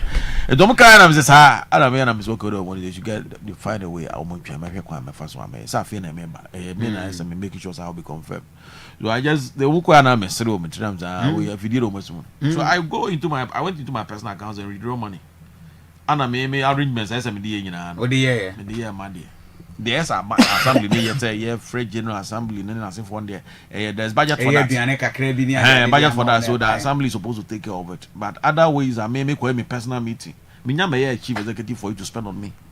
So me ko share me crop for maybe I say me try me and I paid my money and everything. And this man me see for no.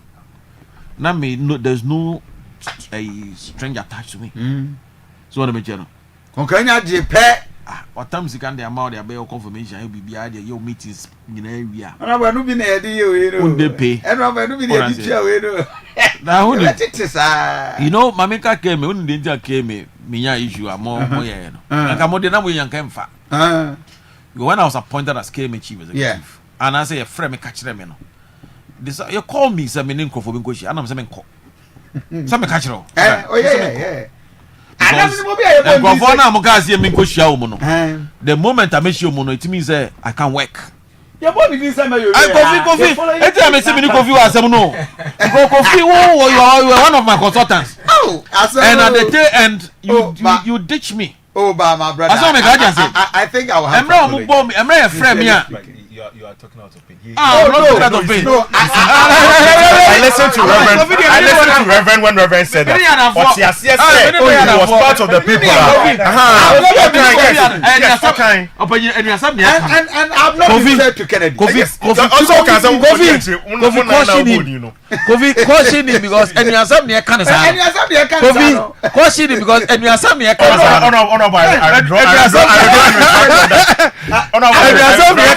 All sincerity. Some members apologize over and over. I'm telling you, say me di yawo. Even a bano otumfoba. Because you join. Atapuku. Nana engineer Atapuku. Opo man buy say Kofi. We think say engineer Atapuku Kennedy. We there some pan dey mu be enim say Opo man time. Listen no. It's not be Opo man. No, you see we told Opo man say no. Sampai to me any mayo. And I'm saying no. We think say and Sampai as of today, Sampai make me dread yaka. He had never even called me to say Kofi can be born. Never ever seen. The only encounter I had with Sampai and then would never be a worker.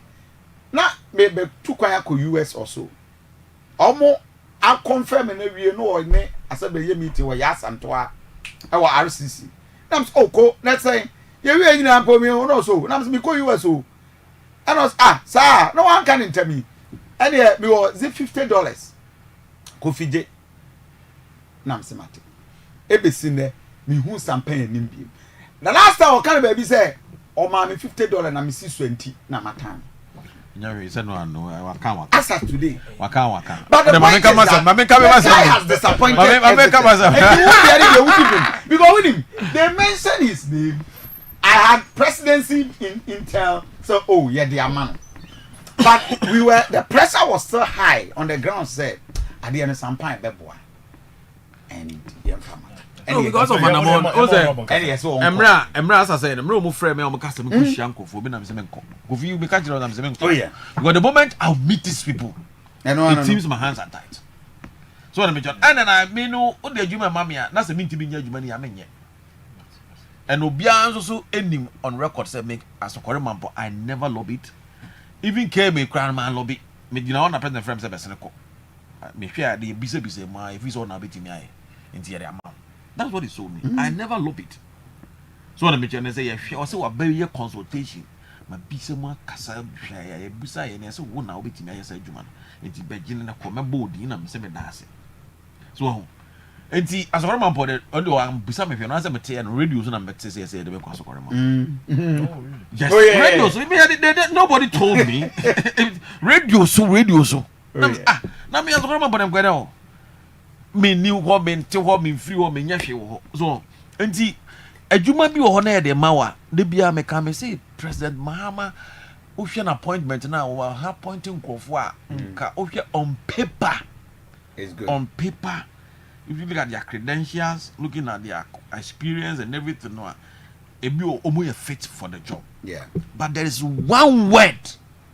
I say, man, you're very careful. A bit me are making an appointment, nonsense, and that word is called limitation. When appointment is given to you and limitation is added on it, meaning. Oh, now also we go on books you know good trima we can you see you books go trima you can perform. So obeko o two na ga say hey, why are you going to do it? O hina jokum ho ni o ti hwe ni ye. Wo say oko ada say ya. The moment that o ya jokum ade ni si wona want me amu pe no. I'm sorry, I'm just mentioning maybe any name. Just be my target no. And now Kofi Asante, sorry, I retracted that name. Kofi Asante Estor ni o neki also no so bua eh Kofi Asante NDC national chairman store eh ene me nkoka obia so should buy man say store na esi o no obia dey NDC national chairman store no it's the way mood ya ene obia dey nka ho. Okay, our time is up. So I think that we're hoping for the best. Yeah. And the ratings is too early though, 78%. It's not even up to 20 days. It's not even up to 20.